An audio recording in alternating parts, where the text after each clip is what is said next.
I'm calling to order the Rutland Select Board meeting. We are meeting at 6 o'clock at 6:03. I'm opening the meeting. We're meeting in the lower level of the Rutland Public Library. We have Zoom access, however, anyone on Zoom, we cannot hear you in the room. So please, we have Austin monitoring the chat for us here, so if you have any comments or anything, put them in the chat, please. Can we please rise for the pledge? Pledge allegiance to the flag of the United States of America and to the republic for which it stands, one nation, under God, indivisible, with liberty and justice for all. Thank you. We're a 5-member board in person tonight. This meeting is being recorded by the Rutland Town's cable staff.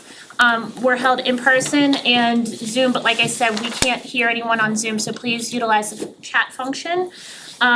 We will be recorded and we're live broadcast as well as recorded for re-airing on our local access television as well as YouTube and our other social media outlets. Moving right into our agenda, I have the approval of Treasury Warrant 25-21 and payroll 25-PW21. I make a motion to approve Treasury Warrant 25-21 and 25-PW21. We have a motion, is there a second? Second. Is there any comments, questions, concerns? Question, Austin, anything? Just one item of note, finishing the final payments for the security installation at the 3 schools. So just wanna take the time to thank town meeting voters from last town meeting for their support, and the schools for their patience in working with us for installing that technology. And I just wanna thank Donna for sending out, having the option to send out the electronic warrant and payroll warrants ahead of the meetings, so thank you, I find that helpful. Any other conversation? Roll call. Harry? Second, aye. Mattson, aye. Ledger, aye. Galvin, aye. Whitman, aye. We have approval of meeting minutes, our regular meeting from March 31st, 2025. I believe everyone was present. Tom, I think you were on Zoom, and kind of off and on just because of technical issues. Make a motion to approve March 31, 2025 regular meeting minutes as presented. Second? Any conversation? Roll call, Harry. Second, aye. Mattson, aye. Ledger, aye. Galvin, aye. Whitman, aye. Thank you, Tamika. We have approval of the executive session minutes from March 31st, 2025. Our clerk took those minutes for us as it was just the board members and the town administrator. I'm not sure if everyone saw them via email. I would entertain a motion. I'll make a motion to accept session minutes.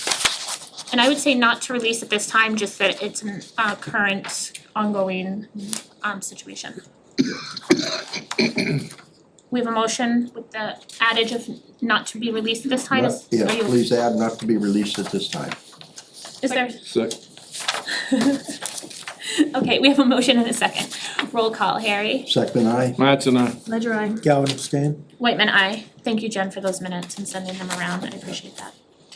Is there anyone here for public comment?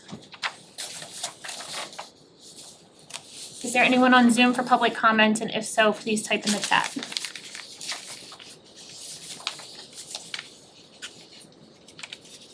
Moving on to communications, member comments, announcements, and town administrator update. I wanted to thank our emergency responders. They've had a tough weekend and a tough day today. So thank you to everyone for doing that, doing the hard work and the work that we all need, but is not always what we wanna see. So thank you for all of that work and take care of yourselves. I wanna keep our thoughts and hearts with the Bay Path community. The school lost another student last week, and so there's a GoFundMe going around for funeral services, a junior in health tech. So that's another, keep those kids, all of our kids, in our hearts.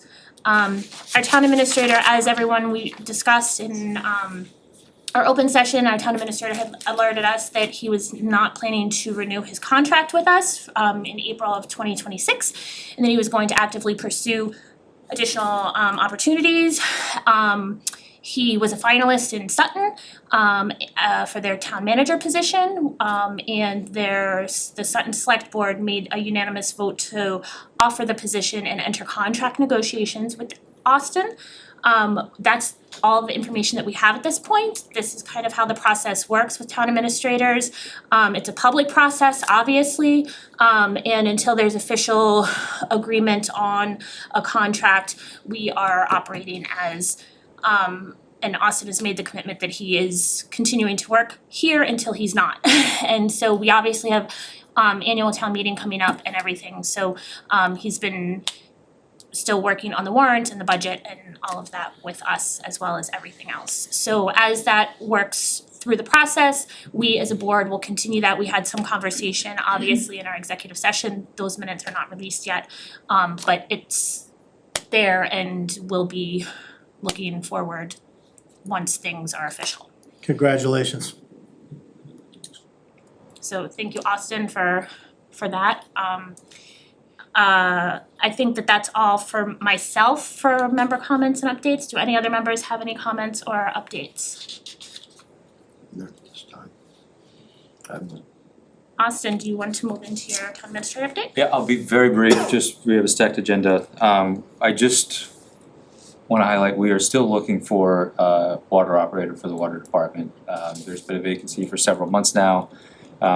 One of those positions that's very difficult to recruit. We've advertised several times in the Waterworks Association, and tried to contact folks in our network, and we're really having a tough time. So if you know of anyone who wants to work for a water department, there's a job posting on the town website. Also reach out to the DPW. And then I just wanna to give a shout out. It is National Public Safety Telecommunicators Week. In public safety outside of dispatch, there's like I don't know what you call it, a red carpet or something. It's kind of cool. There's, I think, a picture on social media of the regional dispatch. So I just want to thank them for their work and thank Director Moriarty for recognizing his very talented staff. Thank you for that, Austin, and thank you, Director Moriarty, and everyone, because I know that you guys have been equally as busy as, if not more so than everyone else. The surprise snowstorm this weekend and everything else has been quite the challenge, so thank you. Thank you to your staff. Thank you. Moving into appointments and resignations, we have a Board of Registrars appointment with a letter of interest from Michael Pantos. Mike is here, and I believe we've gone back and forth. Austin, if you can speak to this just a little bit as a quick summary for the process, because the Board of Registrars is a little bit of a unique board to appoint to. Yes, thank you, Madam Chair. So as the Chair has mentioned, Board of Registrars is kind of a unique board and unique appointment process, which involves representatives from both our Democratic and Republican town committees and their respective slots, if you will, on the Board of Registrars. So there is a certain process with MGL. We did confirm with the town clerk that they did follow this process in accordance with MGL. And there is a recommendation from the registrars for the appointment of Mr. Pantos for the Board of Registrars. So Mr. Pantos is here. We have his letter of interest. Does anyone have any questions for Mike? Through the chair? Sure. I was just gonna clarify, almost for both of them, are we appointing through this fiscal year, or is it 3 years starting now? To fill the terms, So I believe for Mr. Pantos, it's a reappointment, right? The 3 more For 3 years. years. for starting now, or is it on the fiscal year segment? This position April is, 1st. so April, MGL okay. stipulates that it's April Okay. instead of June 30th, so Got it. that's why it's timed this way. Okay, Yeah. got it, thank you. That's a good question. Thank you. Through the chair? Sure. Mr. Pantos, Yes, how many sir. years have you served so far? 3. 3 years? This is my 3rd year. And you're going back for 3 more? Yes, sir. Okay. Thank you. I need to ask. Yes, again. Um, Thank you. Yeah, and I think some of the process has been not holding some of the clarification, if you recall in the fall, we had some questions about holding officer positions on the town committees and everything, and so I think Mike has resigned his town committee. Yes, they should have a copy of that resignation letter with my letter for interest. I don't think we When, necessarily got it, but we don't need it because it's not a town appointed committee, so it's just something done through the clerk's office. right, So, but there's a standard for that, so we found that out with the town clerk, so we went through that process. thank you, I appreciate that. So, anyone else have any questions for Mike? Hearing none, I would entertain a motion. I'll move to, make a motion to move to appoint Michael Pantos for a 3-year term to the Bay Path Regional School Committee, No, I think No, this is the Board of Registrars. Board of Registrars. How would I get elected for it at the town? Yeah, 'cause I keep ballot? thinking you was on Bay Path, okay, all right. Second. And just for clarification, that would expire April 1st of 2028, correct? Or, yeah. We have a motion and second, any other conversation? Roll call, Harry. Second aye. Ledger I. Galvin, aye? Whitman, aye. We have a letter of interest from Lindsay Moss. Sorry, I always stumble on it. For the Historical Commission. Thank you, Mike, and just, I think you know, but make sure that you're sworn in, sorry, Lindsay, make sure that you're sworn in with the town clerk's office. Yes, I'll stop in by and see Ben or Anita Yeah, later this week, yeah. yeah, thank you. Oh, Sorry. thank you. To move on right away. Thanks for your time. Thank you. We have a letter of interest, sorry Lindsay, we have a letter of interest from Lindsay Moss for the Historical Commission. I believe with a chair recommendation from the Historical Commission, I believe Lindsay attended at least the previous, if not a couple consecutive or previous meetings as well. Does anyone have any questions for Lindsay? Through the chair. Sure. Lindsay, hi. Hi. What are you hoping to contribute to the Historical Commission? How do you see yourself on that committee? As somebody new to town, I bring a fresh set of eyes, a different perspective. I have young kids, and so I look at a lot of things through the eyes of kids. And I remember being a young child growing up in a historic town in Connecticut. And I think saving a lot of the important pieces of history, whether it's a farm or a building, is important for the next generation. And so I'm just another advocate with a slightly different lens to help preserve this beautiful town. You're coming at a good time because we've applied for National Registry, so, you know, let's hope that works out. Yeah. Be a part of that. Thank you. Thank you. Anyone have any other questions for Lindsay? I'm excited to see some fresh perspective and fresh interest, and so thank you for volunteering and willing to be involved, I appreciate that. I would entertain a motion. So moved. And a motion to appoint Lindsay Mouse to the Historical Commission for a 1-year term, and that would end this current fiscal year, or it would be next fiscal year, right? June 30th, 2026. Yes, thank you. These mid-term appointments are always. So we have a motion, is there a second? Second. Any conversation? Roll call. Second aye. Mattson, aye. Ledger abstain as a member of Historical Commission. Galvin, aye? Whitman, aye. Thank you, Lindsay. And I think you probably heard me say just stop in the town clerk's office to get sworn in before your next meeting, the Historical Commission's next meeting, or participating in any of the Historical Commission business. Thank you and welcome. Thank you. I'm looking to see who's here, so if the board is amenable to working with, I believe we have Hope Lives here. Yep. Is the board amenable to going to new special business, part B, Hope Lives Here, proposal for community grief garden on town property? Yes. Would you like to speak to it, or Austin, do you wanna introduce it, or? Sure, I mean, I'll be very brief, I'll let the folks definitely speak to it, but I received an email from the organization for, I think, a very interesting concept, which would be a tremendous benefit to the community. The meeting was very brief, because I think it's a great idea, mostly it was just to talk about potential locations.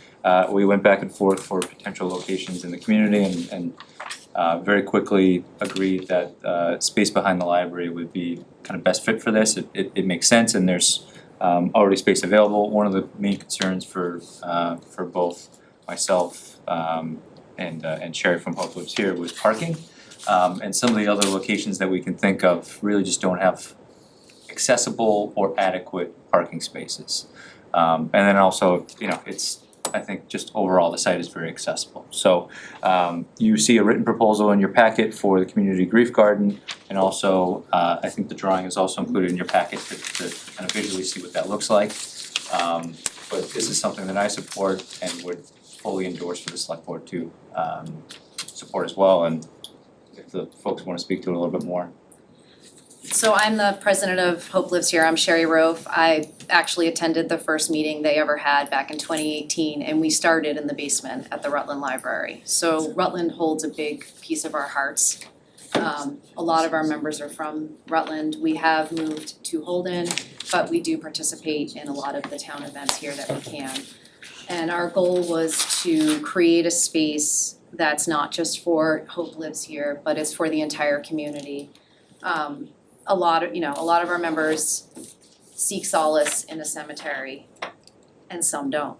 So what we hear constantly, especially with the change of seasons, is that getting in the dirt, digging, doing something physical, doing something where you're seeing growth, doing something where you're seeing hope is what really helps our members, and we would love to have a space for our members to do that and the community to have that space as well as a place to, you know, a place for contemplation, a place, and that location was kind of perfect because of, like he said, the parking and then also just the silence. It's still in the center of town, so.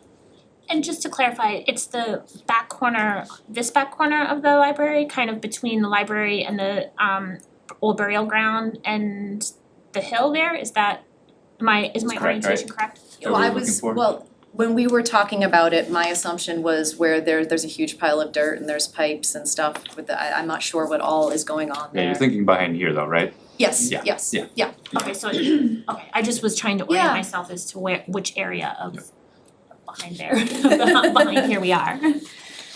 Thank you, and I think personally, I think the location is great because obviously both the churches here are accessible as well as the parking. The library offers a quiet space also for people that maybe aren't seeking the religious aspect, but also some quiet contemplative space as well, so. Do any board members have any questions or anything for Hope Lives Here or Austin? I have a question to the chair. Yeah. Have we given any thought to how we transfer or manage the property if Hope Lives Here is using it? What's the liability issue I'm looking at? Well, so obviously it's public property, right? Yeah. So, so we don't maintain insurance for vacant land, right? So in this case, I think there'll be an assumption, and we could probably, draft some sort of a grant agreement just to formalize this arrangement between the town and Hope Lives Here to speak to exactly what you're talking about. But before we, went down that road, we wanted to make sure that this was something that the board supported. But certainly, I think we can have those discussions just to make sure that things are cleared up. Whether it's from liability or ongoing maintenance, things like that. But it's still gonna be public property, still gonna be town property. We're thinking that this was kind of a similar arrangement to the work that was done by Sumner Jordan for an Eagle Scout project, just near the old fire station. Very similar, kind of a public art project that was, endorsing, enhancing, and responsive to needs of the community. So I thought this fit kind of right in with that. Obviously, this would be something that, again, we'll just have to formalize in some sort of a, very similar to the grant agreement that we signed with the Historical Society. A follow-up to Bruce, is that, I know I've seen, like Holden has a community garden, is that different in the fact that this is It'll be an similar. organization, like, It'd be similar, so there's communities, I don't know if the one in Holden is maintained by the town itself, but there's communities that do have kind of like a community garden that's maintained by a nonprofit. So very similar arrangement. and grant agreements are standard practice for Grant something agreement like that? seems to be the easiest way to work with a nonprofit for something like this. And we don't have to go through a formal procurement, especially because it's not the town that is embarking on the work itself. This would be, by the work done by, I assume, volunteers and your organization altogether. Through the chair, are you through? Yeah, I mean, I think the only other comment I have, I think it's a great idea. The only other comment I have is I feel I need to put in a plug for CPA, that this would have been a great initiative to be able to contribute CPA funds to, as far as an outdoor space, and helping a nonprofit put forward a project like this that the community can use. So if that had passed, we would have had some availability to assist with some of the funding for this. Just wanted to note that. How much land are we looking at? Not a lot of land. 100 by 100, 100 by 10? Yes, Yes. 100 by 100. 100 by Correct, 100? yep. Okay. And I think a few years ago, there were, maybe more than a few years ago, Girl Scouts had done a project at the building on Glenwood for a community garden space that serves the seniors, that is only available for the seniors of the Council on Aging. And so I think that this is, while it's a nonprofit putting together the work, it's open to the entire community. And so I think that that's of note as well. Thank you. I personally think it's a great project, and I'm excited to see something happen with that space and that land and create another kind of gathering space, community space, for sure. So I appreciate the forethought that you all have and the willingness to kind of come back to Rutland. Austin, do you want a formal kind of motion that the board is in agreement with continuing to move forward with the community garden as I think that would be best, cause that kind of then sparks us drafting the agreement to then, work here. And then kind of get your final blessing in the form of approving that agreement, so. So I would entertain a motion, if the board is amenable, to move forward with the Hope Lives Here Community Grief Garden as presented, and authorize the town administrator to continue work with the organization in drafting a grant agreement and the details. So moved. Second. Any other conversation? Roll call. Second aye? Mattson, aye. Ledger I. Galvin aye. Whitman I. Thank you, and Thank you. you can continue working with Austin for right now to kind of get stuff moving forward in the next steps and everything. Awesome, thank you. Thank you so Thank you. much. Comment if I may? Sure. First off, I wanna thank you for coming prepared, so the layout, so we can see it. Not many do this, so I applaud you for doing Thank you. that. Okay, Thank you.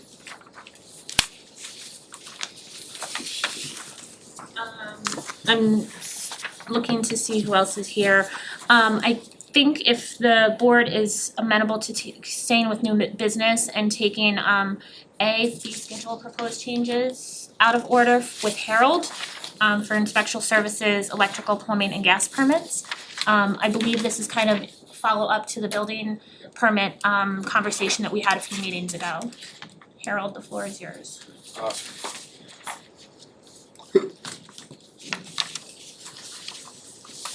Okay, first I want to make a statement. I really appreciate the support I got at the last time. And I feel I got a lot of support for my department, and that is extremely important. Without support from the selectmen, I'm on an island. So you guys have always shown me support, and I really do appreciate that. This right here is a proposed adjustments for the electrical and plumbing and gas fees. We did the same thing. We did a survey. I had my electrical inspector, or our electrical inspector, our plumbing inspector and gas inspector go around each one of the towns, find the nuances. They know, they're the professionals when it happens. And they came up with a fee schedule that, we did the math. I don't think you want me to bore you with the math today. But we're at the average. We're average on our new fees. Our old fees have not been changed in probably 20 years, for years and years and years. Trying to update the department, everything costs more now, our books, our trainings. With this fee, what I'm hoping to do also is have enough money in our account that we can have alternates whenever people go on vacation and all that, make it a more amenable place to do business, because people have to wait if people go on vacation, sick or whatever. The new fees are they will take effect May 1st, 2025.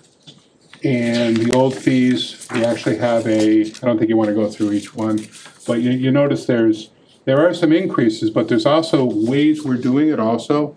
We're combining inspections, all that stuff too. So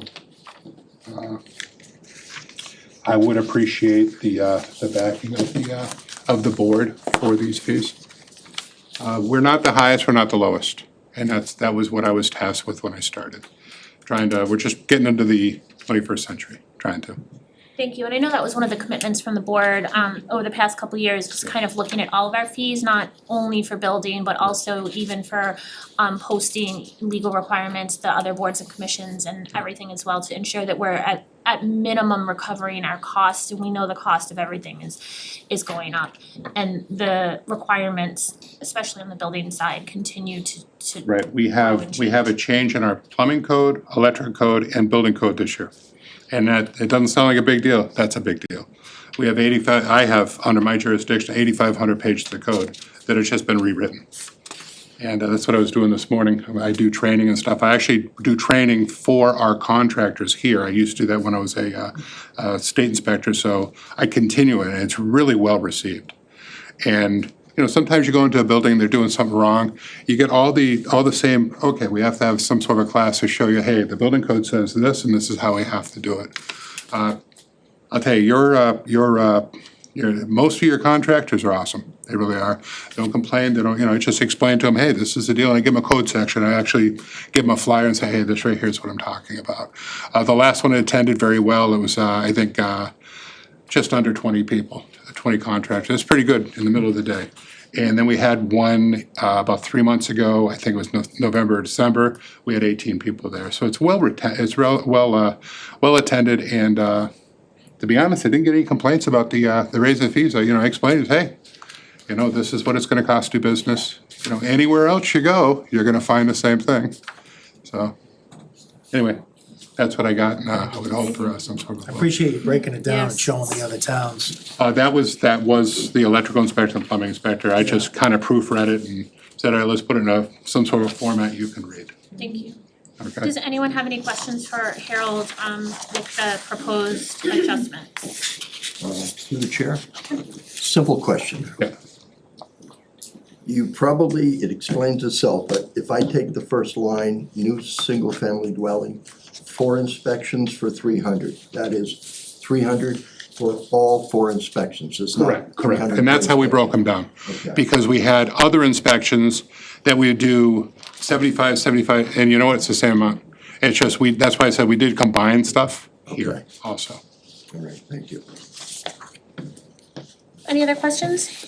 Hearing none, I would entertain a motion to approve the revised fee schedule for electrical, plumbing, and gas permits as presented to be effective as of March 1st, 2025. So moved. May 1st. May 1st. May 1st, sorry, what did I say? March? May 1st, 2025. Make it March, we can go retro, clearly. Welcome, please. The last set of fees you guys hit me with. So moved. Is there a second? Second. Any other conversation? Roll call, Harry. Second, aye. Mattson, aye. Ledger, aye. Galvin, aye. Whitman, aye. Thank you, Harold, I'm I pleased to really hear- appreciate the Thanks, support, Thank thank you you. very Yes. much. And all joking aside, Lee was a gentleman. He really was. We sat and talked about what we had to do, and And I appreciate it. pass our gratitude over to the rest of your department also, 'cause I know Lynn's been involved with it also, as well as the, As a group, yeah, The whole we've been entire working on this, we have other projects we're working on, we're trying to modernize everything, and it's. I appreciate that, it's thank fun. you, Thank you again. thank you. if the board is okay taking the recreation revolving fund request to increase the fiscal year 25 spending limit. Karina is here, the recreation director, out of order. Karina, have at it. We are up against our spending limit for a couple of reasons. The biggest portion, which is could be up to $100,000, we're hoping it's not that much, is resurfacing of the pool, which we're in the process of getting quotes for right now. We could be paying for a whole resurface, we're hoping that it will just be a patch and repair. We're draining the pool this week, gonna have it inspected and then figure out exactly what we need to do. But it will, a full resurface could be up to $100,000. The other portion, which is about $40,000, is due to some new programs that we added, which brought in revenue to the recreation department, but we also have to pay instructors and buy supplies and things like that. We also had a very busy pool season, so we, instead of 4 or 5 pool parties, we had 17 pool parties last year. We sold almost double the amount of ice cream that we usually sell, so we had to buy double the amount of ice cream. So it was very, very busy. You can see, I think it was, we brought in $75,000 in revenue for the pool last year, which is probably $20,000 more than usual. So, all the revenue that we generate also generates accompanying expenses, so we're just kind of like ahead of where we were, or where we thought we would be when we wrote the FY25 budget. So do you have any questions about specific items or? I think you presented to FinCom also last week. I believe that, I don't think there was Zoom, so I missed that part of it, and I believe FinCom was in favor of. They were, yes. Yep. I just wanted for our board's clarification as well. Yes, they approved. Thank you. Does anyone have any questions for Karina or Austin? Through the chair, Sure. I think it's great that you're growing. Yes. Are you growing just in this town, or are you getting a lot in from other towns as well? We do have some out of town participation in different programs. The programs that grew were things that we added on completely new. We started doing an April and February vacation program at Naquag. So those are all Rutland kids. We did a summer sports clinic that I think had, a couple of kids from out of town. The pool does continue to attract a number of out of town members, and just, day-to-day visitors on a hot day will get a good chunk of day pass sales from out of town. With the fixing of the pool, do you expect more activity at the pool now? Or it's just gonna be maintenance, so you'll figure about the same? Yeah, I don't think, it's not, what we need to do is replaster at least some areas of the pool. The plaster surface is kind of pulling away from the underneath structure. So we have to, we met with a contractor last week and they recommended draining the pool and going around and seeing if there were other spots, if we could just patch it, if it was worth just patching, or if we are in for a full resurface. It was done in 2014 and I've gotten varying accounts of how long it should last. So we're kind of working through that right now. Okay, thank you. Any other questions for Karina? I mean, I think the revolving funds, especially for recreation, Safe Place also, but recreation in this instance, they really more than pay for themselves, and it's hard, as Karina alluded to in May, to kind of project what a summer at the pool or activities programming is gonna look like. So although that revenue is coming in, we have to set the spending limit at annual town meeting, and so this is the way to kind of have those mid-year checks, like, hey, these programs are great, we're bringing in all this extra money, but to Karina's point, we need to pay instructors or buy food or whatever, so. Yeah, so we had the programs, the 2 new programs that were added brought in about $42,000 ahead of our revenue this same time last year. So, expenses kind of keep up with that, so. And I think the pool is, while it's a community asset, the town historically hasn't contributed much recently, especially to the upkeep of the pool. And so recreation has taken that on as well, obviously through the pool passes, but there's something like this could potentially be above and beyond just a season's worth of pool passes, but it's a Oh, for resource sure. for the entire community. So thank you for picking that up as well. Any other conversation? If not, I would entertain a motion to approve the revised fees, I lied. To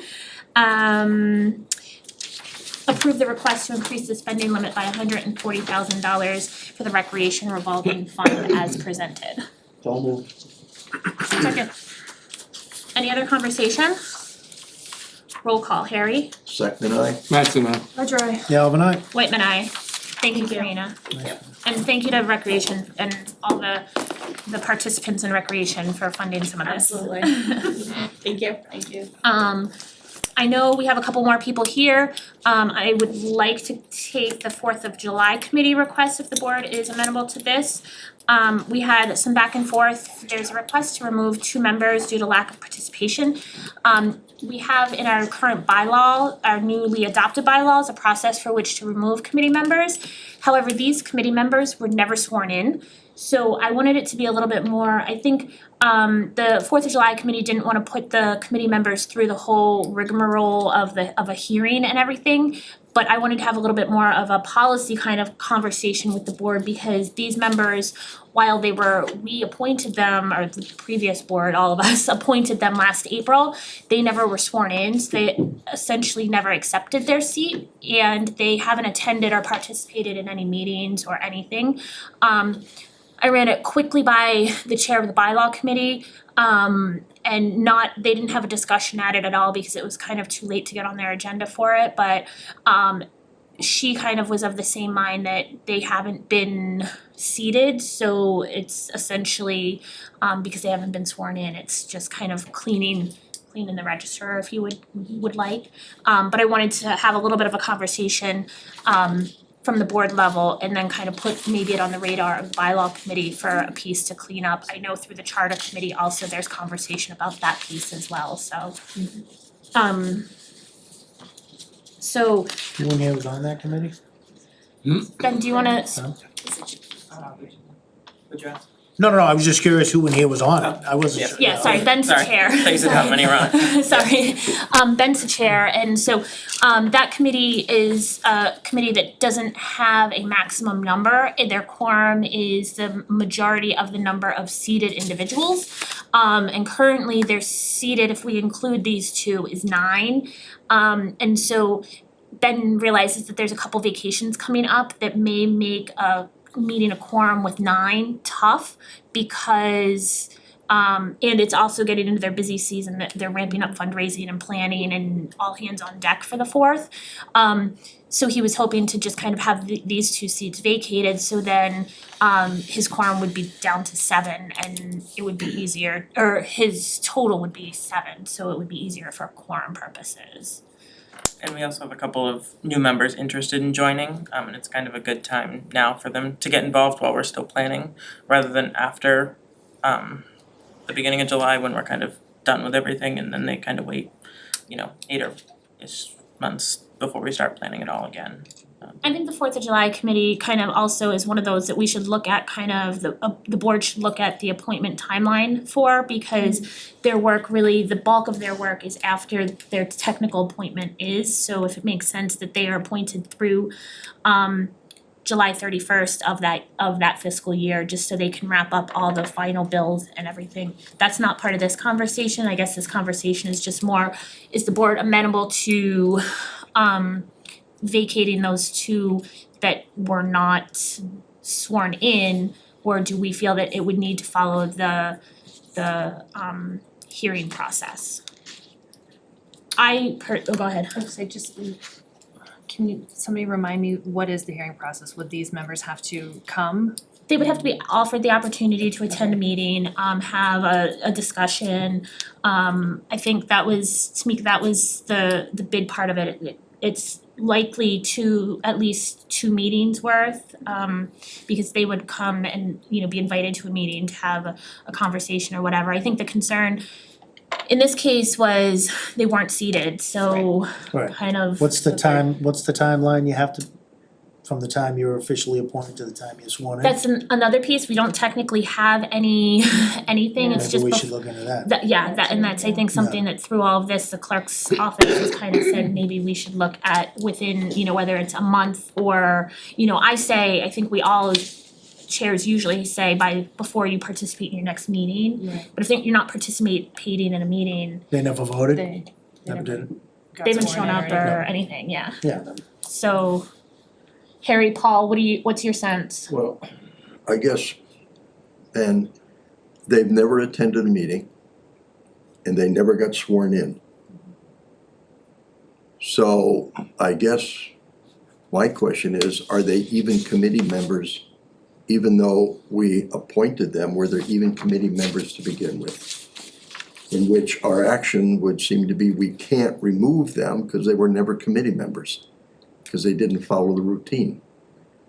So, So I think this is a little bit of the kind of, because I think we had also considered asking them if they would be willing to submit a letter of resignation, but I think the clerk's office needs to fill out a form stating that when they were officially sworn in, and we don't have that either. So I think the obvious, to me, point is just to clear it as they were, we consider removing them because they were never seated. how about if we withdraw our appointment? If they've never served, we just make a motion to withdraw their appointments. I think Yeah, we can do that's a that, good that's idea. fine. Go ahead. Alright. In regards to the 2 members being requested to be removed from the 4th of July committee, I make a recommendation, a motion, that the board simply Withdraw the appointments. absolve the appointments. I second the motion. Of the 2 committee members for which the communication is. Any other conversation? Roll call, Harry, Second, aye? Mattson, aye. Ledger, I. Calvin, aye. Whitman, aye. Thank you. Thank you. So that puts you back down to 7 for right now. Okay, thank you.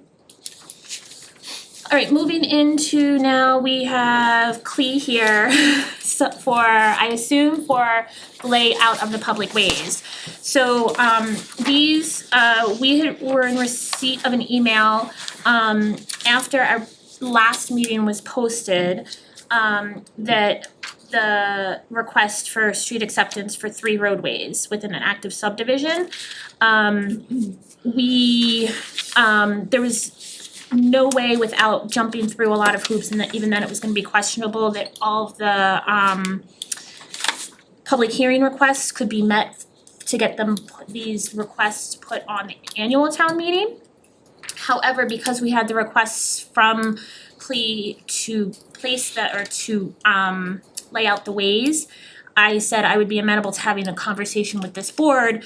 The process is if we can either move to not lay them out, or we can move to lay them out, which then sends them to planning board, and planning board then can work with their engineer, I believe they use Quinn Engineering, to go through all of the punch list items, to do all the engineering site and everything on the roads. And that would give Clee, and planning board and Clee, essentially the construction season to get the roads up to standard. Then planning board would refer them back to select board, when all of those items are finished to, the, acceptance of Quinn Engineering and planning board.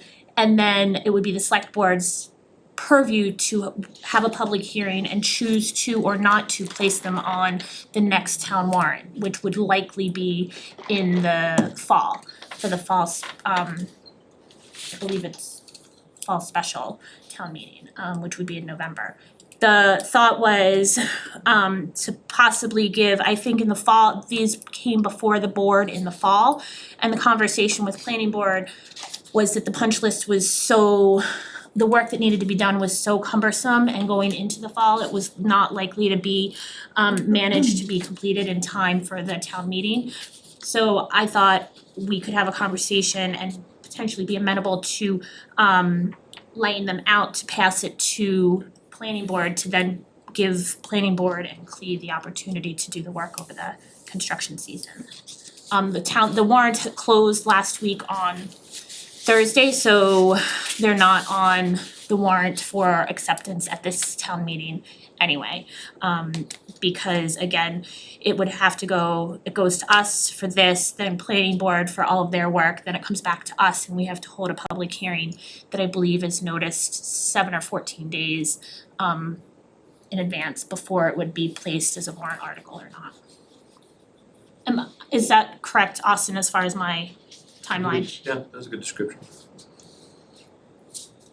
Name and address? Lee Blair, 8 Heritage Hill Drive, Blair Builders. So I asked for the roads to be laid out last fall. And the planning board said, look, we think you have too much work left. I disagree, but because I got all the work done. I got all the work done last fall. So the plan was to put them on the warrant for the spring meeting. And let me tell you, I don't care if it's spring or fall, but the buses won't go into the subdivisions. And I think that'll end up being the whole year next year, the whole school year, that they have to walk down and they, it's just a lot of work for the, for the parents and the kids to have to bring them to the end of the site. 'Cause I mean, especially at Bryce Estates, 2,000 feet up the road, the sidewalks aren't plowed and things like that. So it's just, it would make it, the work is done. I finished the work and I've asked them for a punch list. I don't believe there's gonna be maybe 2 or 3 items, fix this here, or you got a wrong sewer cap instead of a drain manhole or whatever, but it's nothing major. I don't know if there's a way to put them on, because I'm pretty sure they get accepted. I'm not worried about them being accepted in the fall, but it is an issue with the bus company and the schools. So it's a safety issue. They won't, and I don't know why. I mean, Clea, they I'm gonna won't tell you, drive up in there. we So knew you're here in- for the kids, Clay. It's I'm here about for the the kids. It's about the kids. But we knew in the fall that you wanted them on, and so the fact that you submit them to us in 2 weeks before, less than 2 weeks, I think it was 2 weeks to the day that an hour that the warrant closes for the annual town meeting, when the timeline doesn't allow for that. I didn't know all that. So- It doesn't, like I said, it doesn't matter to me, Leah, what it is. It doesn't matter. And I hear what you're saying, but I'm saying that you knew in the fall that this was what you wanted to do, and so. I asked for them to be laid out. You wouldn't, if it's been, the request has been in front of you. We didn't lay since them out in the fall, but I know, and then but you could have laid them out anytime. you could have come back to us. I requested it. And we voted at the time to not lay them out, so that request was done and taken care of. So I requested it again, 3 weeks ago maybe? 2 weeks, 2.5 weeks ago, I believe. It was 2 weeks ago this past Thursday, I believe. So that was an issue? It was too late? Yeah, so if I may, the point is, I think when this was received by our office, we didn't have another select board meeting until now, right? So it missed the deadline for the last meeting, so you made it for this meeting. Unfortunately, this meeting is also after the warrant's already closed, right? So, the timing is the issue here, right? From submission and then when we're getting ready to prepare for town meeting, we're less than a month away from town meeting, right? And then just starting this process of laying it out then requires it to go back to the planning board. They have their process, as you're well aware of, right? To come back to us. So we just don't have the time. It's not a public hearing process with the planning board though, is it? I think it's It is just. for us, right? And Yeah, so you guys, Our second, once we get everything back from planning board, it's a public hearing process, so. and we won't have time to hold that public hearing by the time town meeting occurs, right? so can you lay out the roads? Well, so that's what the That's the question for that's the the board question tonight, right? tonight is the board can lay out the roads that then would pass them to planning board, and then Quinn would work, planning board and Quinn would work with you and your people to figure out what needs to happen. Then they would refer it back to us and we would have the public hearing. But the timeline would be for the fall town meeting, which is the Thursday before Thanksgiving, is what the timeline would be. I'm having the residents call you guys. When they have to come up there. and they Alright, can't I bring make a buses up. motion I move not to lay out the ways as requested on Pioneer Circle, Woodside Avenue and Everett Hood Drive as presented. So, that's fine. Is there a I second? made the motion. Is there a second? This town right now, you know what people think about what's going on. It's the same thing year after year after year. So do what you wanna do. The motion's on the table. Everyone's watching. Second. We have a motion and a second to not lay out the ways as requested on Pioneer Circle, Woodside Ave, and Arrowhead Drive. Any other conversation? Just have a question. For any of that punch list that was identified before, do we have any updates from Chris on? So I or the believe that planning there- board on any of that that's been completed? If I may, I believe there was never an official punch list because the board in the fall voted to not lay out the ways. So in order to do that, it needs to go, we need to lay out the ways to then essentially let planning board do their work. Austin, am I correct on this? And then planning board would get the punch list, whether or not, and then refer it back to us. We would hold the public hearing, say this is good or not good, and then can move forward or not move forward. So until or unless we lay out the ways, there's not really anything that planning board can do, if that makes sense. That's not true. They respectfully, they know if the work's being done or not. The work's done, Tom. It's Says done. who? You? Says me, says everybody, go take a look. Go down and Listen. take a look. You have no reason not to lay out the roads except Listen, the motion's what on you the went through table. before. The motion's on the This table. is, you can't not lay out the streets. Sure we What can. about the residents who live there? Are there any I'm done with the here? work. I'm No? done with the work. So what do I do now? If the town Finish doesn't. the checklist, which I The guarantee is checklist not is done. done. That's what You you just guys did said to there me might last be fall. 3 or 4 things they find. No, little things, you know. Clea, I've been in the town 13 years now. It's the same thing year It after is year. not. It is not Really? the same thing. No, it isn't, and I'll tell you why. I had a whole bunch of streets already accepted, ever since Bear Hill, you know, and it's not fair to the residents. Look, right now, and it didn't matter to me in the fall, but I had to plow them all winter. I just had to put the plows back on the truck the other day. And when I'm done, I'm done. I'm not plowing anymore. I'm not doing any of that. So You said the same thing on my street, Clea. Yeah, but you know what? We didn't even have You know what? storm drains. You weren't right there, okay? I did it and it got accepted by the town and it's Listen, fine. We have a motion, It's personal with him. we And have it's a, not, we have a motion and we have a second to not lay out the ways. With the information that was provided, that's what the motion is on the floor. information provided from who? From me? Because the planning board hasn't said, in order for the process to start, you have to lay out the ways. Enough. I can't do Enough. anything. And that's what I said, did I not say that? I know, but you got a We have- motion and not we to have a lay them motion- out. And we have a motion and a second. So that's what we have the conversation for the board with. We will vote on that motion. Is there any other conversation among the board? I have a question. Why is the planning board obligated to give us a finished list, knowing that we had a builder coming here to ask for street acceptance so they can explain what was or wasn't done? The process is what, I can answer. that's what troubles me, is the process, so. So the process is, per MGL, when you're laying out the ways, the request comes to select board to lay out the ways. That's what this conversation tonight is. If the board votes to lay out the ways, all that says is, hey, we're gonna refer it to legal and we're referring it to planning board. Planning board then works, if we had an in-house engineer, they would work with in-house engineer, they work with Quinn Engineering, so they would work with Quinn Engineering, DPW, and CLE, or the developer, CLE in this case, to address, and public safety, I assume, any and all concerns for the roadway. Then once that list is satisfied, from planning board's perspective, from town's perspective, once that list is satisfied, it comes back to select board. We post a public hearing that I believe, I think I read 7, but I think it's 14, I don't remember. It's posted as a public hearing that then is notified as a public hearing.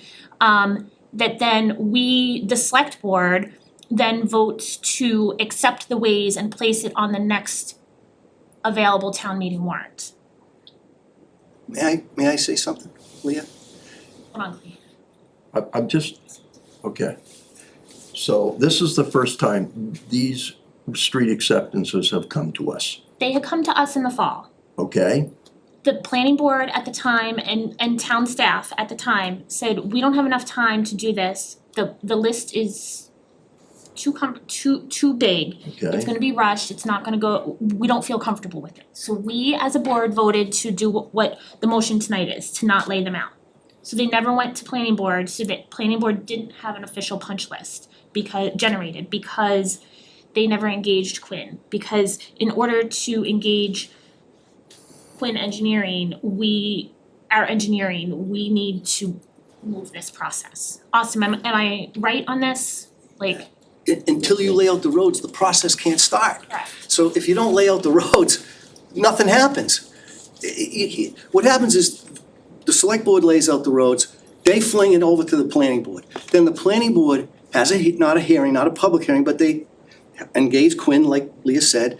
Quinn goes out and he does a punch list. What they have right now is they have a tri-party agreement, a bond, for the work that wasn't completed as the roads were roughed in. So now all the houses are built and I've put the top coat on the road, I put all the bounds in, I did all the as-bills, I did all the work, all the sidewalks are done, everything's finished. Piping's all in, testing's all done, everything's done. So now, in order for me to get the planning board to tell you it's okay, you have to lay out the streets first, and then you guys throw it to the planning board. The planning board comes back and says, okay or no. And you guys, and they do that at the hearing that you have once they come back to you. But unless you lay out the streets, it's dead, nothing happens. So what happens, in reality, what happens is, I get the bond reduced to zero, because the work is all done, and then I'm out. I'm not gonna plow them anymore, I'm not gonna maintain them, I'm not gonna do anything, because I'm done. But if you wanna be obstinate, I mean, go ahead, it's personal. I don't know why, but it's personal. It's not personal, it's It is personal, cut the experience. shit, it's personal. It's experience. Okay, I know what it is. guys. I ask, please, for the select board to do the right thing. Lay out the streets so that we can get them accepted. We are doing the right thing for the town. No, you're not. Regardless how the No, you're vote not. goes, it's for the town. Not for the residents Not for down there. Queen Blair. Not for the residents down there. It has nothing to do with me. I'm out. Enough, Done. enough. all right, so a question I have then, if we don't accept this, who's responsible for them? They remain private and They gotta take care of their own stuff. Yeah. Residents do. It's in the homeowners association, they plow. If I'm not, they have to, because the town won't, if the town won't. It's not right. The select board should do the right thing and at least lay them out and get the opinion of the planning board.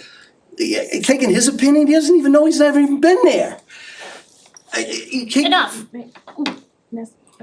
Yeah, If we vote to lay these out tonight, I understand it goes back to the planning board, do we as the select board still, with whatever comes back from the planning board as the punch list, what's done, what's not done, do we still have the say yes or no to continue to put it on the warrant? So even if planning board says yes, but there's still a few things missing, we can say no, we're not putting it on the warrant? yeah, so historically, the planning board would come back and the timeline, and this was part of John's request for the street acceptance policy, was to provide ample time Yep. to be able to have Do that. this back and forth. Sometimes previous boards would say, go ahead and place it, knowing that there's these however many items left on the punch list. Once it's placed on the town warrant article, we can recommend no action, but it's still presented at town meeting, so citizens could move to take action on it.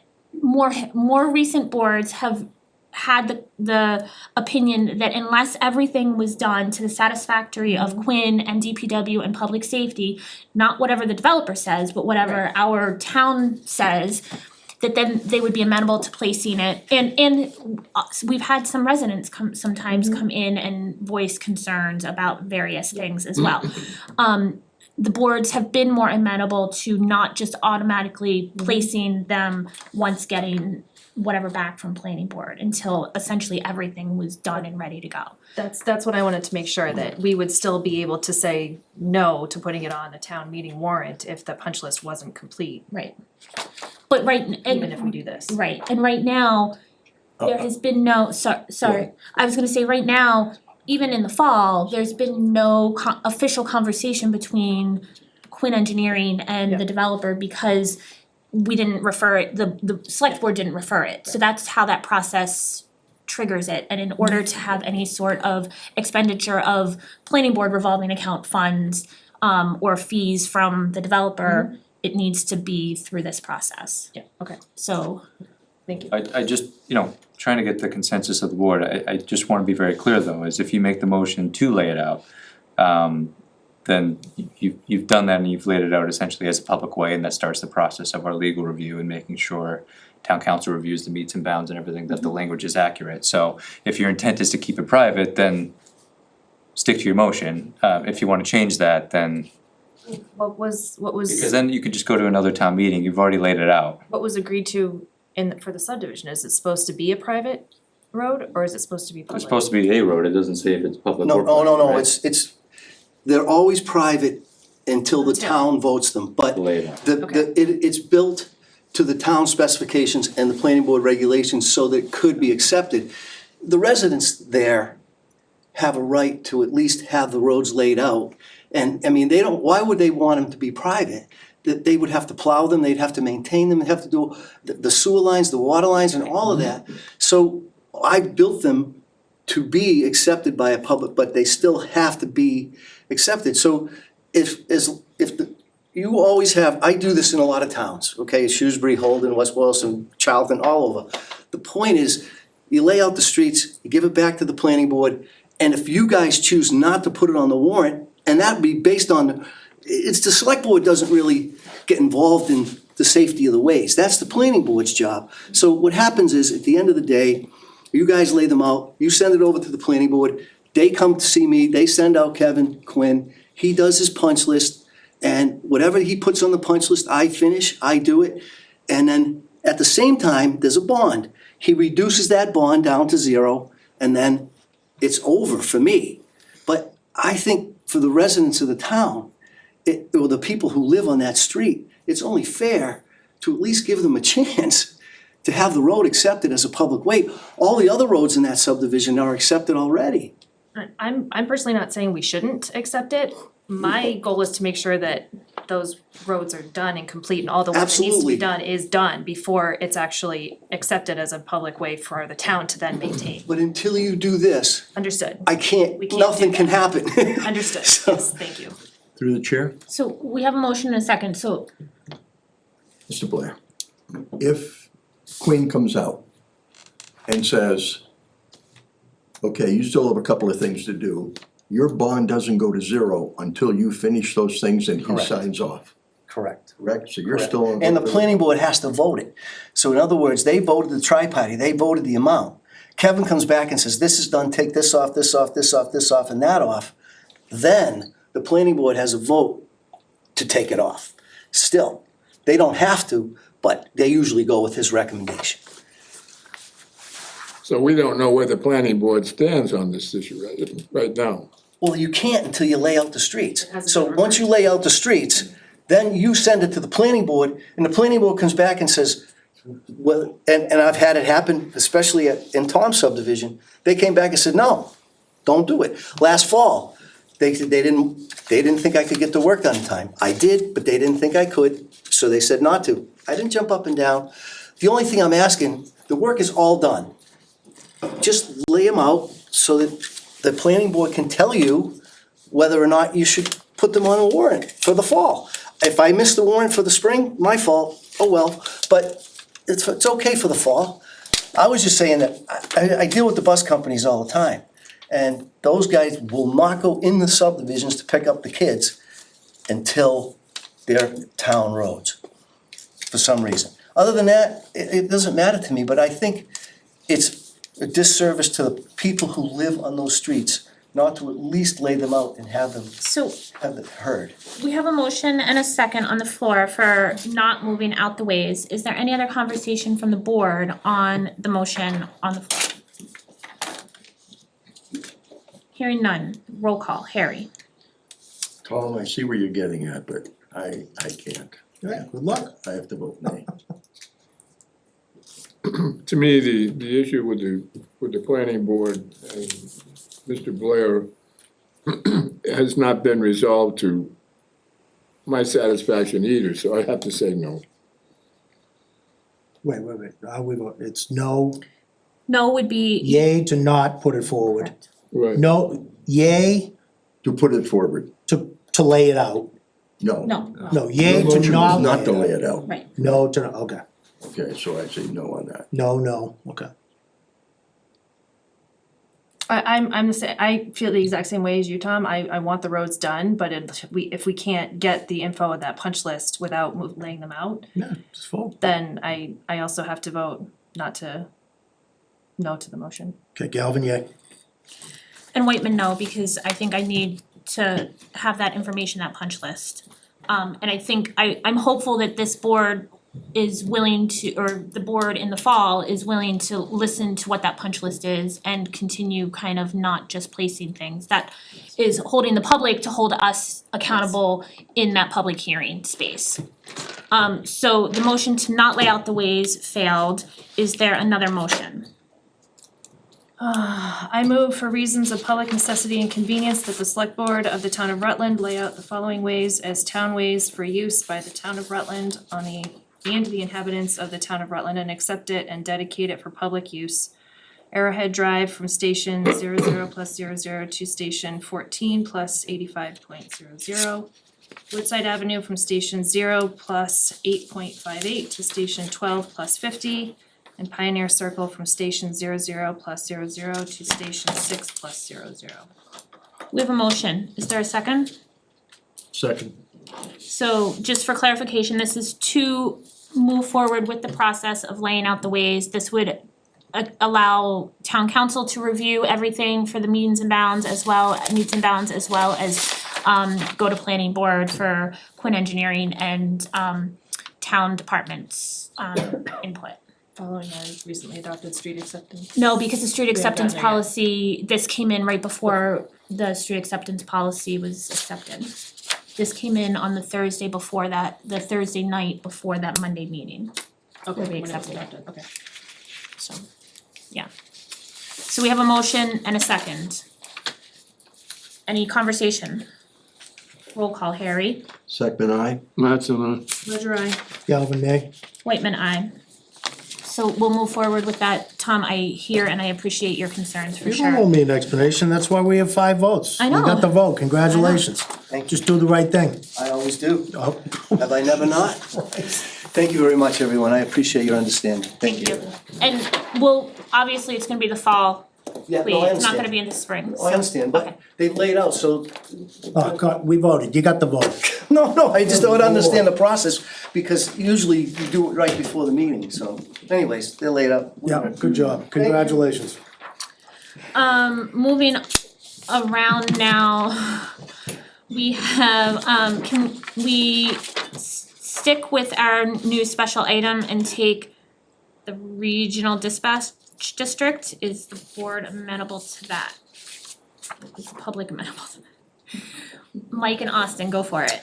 Thank you, Madam Chair. This has been a project long in the works. You'll recall, last year, right around this time, the board endorsed moving forward with exploring the concept of changing our regional dispatch operation from hosted to a district model. Hosted meaning, it's Rutland service. We provide the service to 4 other communities. District model, where each of the 5 communities essentially are owners of the and operators of the regional dispatch.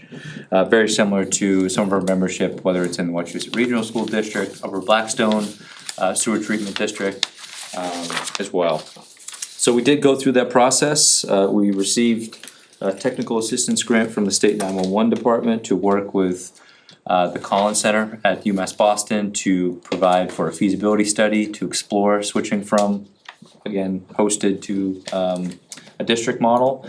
That report, which was also provided to the board a few weeks ago, was also presented to the operations committee, which consists of the police and fire chiefs from each of the communities that we currently have as members.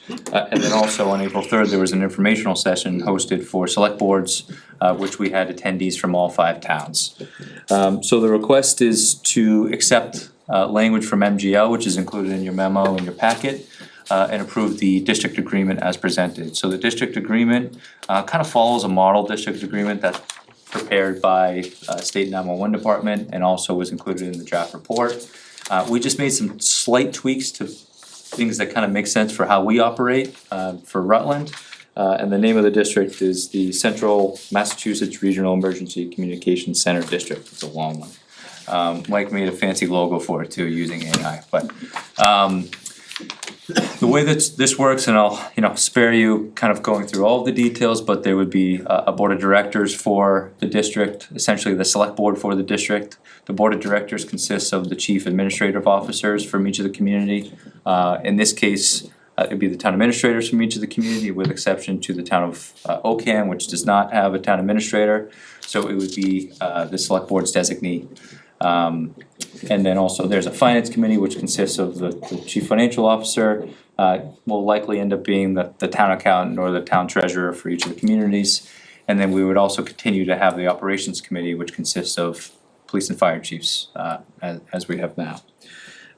So again, we're asking to move forward. The town of Hubbardston at their meeting last week approved this language in this agreement. Town of Warren at their meeting on Thursday last week also approved this language in the warrant. We are tonight. It's our expectation that Barry will take this up at their next meeting before the end of the month, as well as the town of Ocam. So we're looking to move forward. The reason for this, well, there's a lot of reasons here. One, to provide a little bit more fairness and equity to our member communities. We received a lot of feedback. Board members will probably recall over previous years was, this is Rutland service, but we're providing to other communities, and the other communities don't get as much input as they would like. This is total fairness. Each town gets 1 vote on the board of directors and the finance committees. But again, you still have ownership and input into the operations and the overall administration of it. So we're seeking your support. This is also one of the select board goals for this year.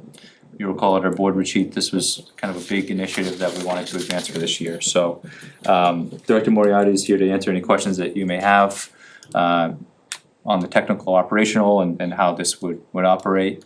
One of the things that's really important for the board to consider is, again, we're trying to expand this operation, and as a hosted model, we do not see a path forward to be able to expand this the way that we would like and the way that the state is recommending for us to do so. If anyone has been in the public safety building, is at 900 some odd square feet, not a lot of space. We're looking to expand. The board did support using ARPA dollars for the feasibility study, so we did complete a space needs analysis for the service. So we just want to keep moving forward. We are in discussions with several communities, 8 communities. 6, soon to be 7. 6, soon to be 7, maybe 8, possibly that one guy. And we receive input from all of them that they want a district model. It's what makes sense for us, it was what makes sense for them, and again, it's the recommended governance structure from State 911 and from the Collins Center feasibility study report. So hoping for your support. Again, if you have any questions, happy to answer them.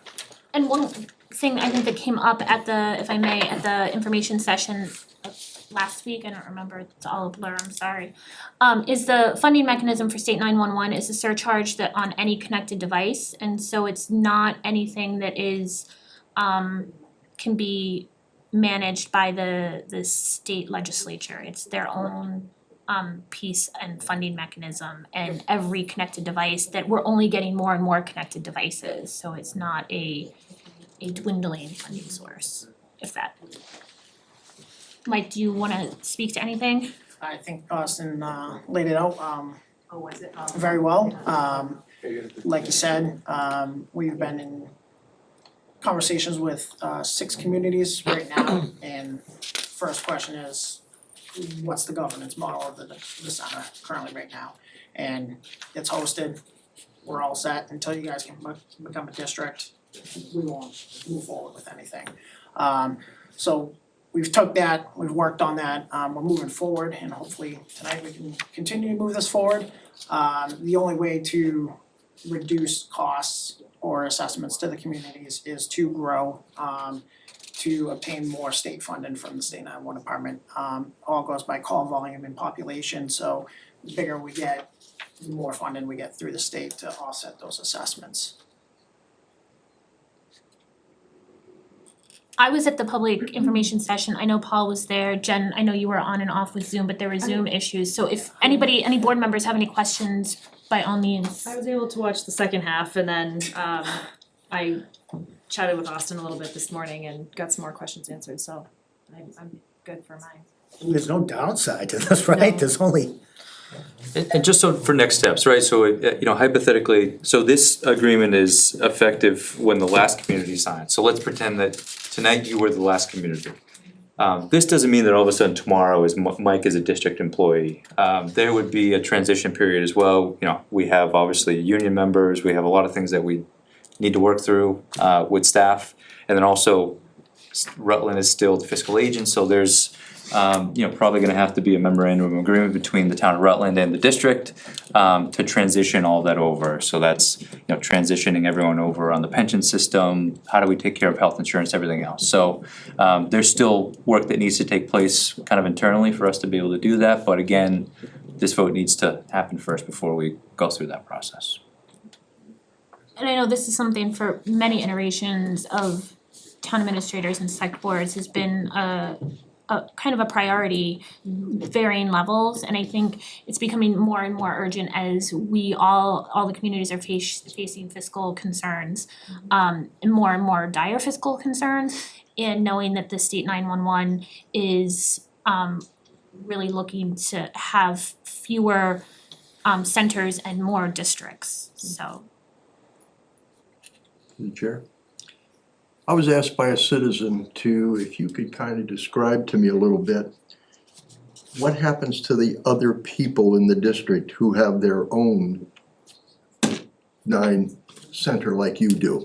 So like the 6 communities that we're talking to, if they were to join our center, what Yeah. happens to those employees? Yes.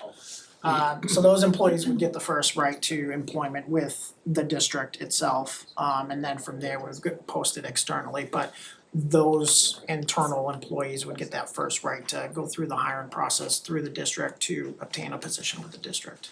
So the goal is to hire everybody? As many as we need, as Okay. many qualified candidates that would come from those 6 communities, we would take as many as we could. And so, just to fill in a little bit, so, one of the communities, for example, let's say pretend they have, 12 employees or, their own staff, they're gonna have to bargain that with their employees as well, right? Cause there's a transition on their end, transition over to, this new district. So, that's gonna be their responsibility to make sure that they follow that process. Ultimately, they're accepting the language of this agreement, so they're also accepting kind of this governance structure. They can't come in and just overall change things because, that's why we're doing this now, drafting this agreement now, so this works for you and the 4 other communities. So when we're promoting this to other communities, again, they have to agree to this language. And then whatever they do with their staff and everything else is, kind of on them. Ideally, if we have, staff space, we would love to take everyone. However that happens is kind of up to the employers and the potential new member community. I don't wanna get in the weeds, cause this is way above my pay grade, okay? But I'm just concerned is how many people do we end up with? 100, 50, 60 if we include everybody? So, yeah, so we won't know what that number is until we get into more detailed reports with these communities and more of a commitment to outline how much personnel we're gonna need.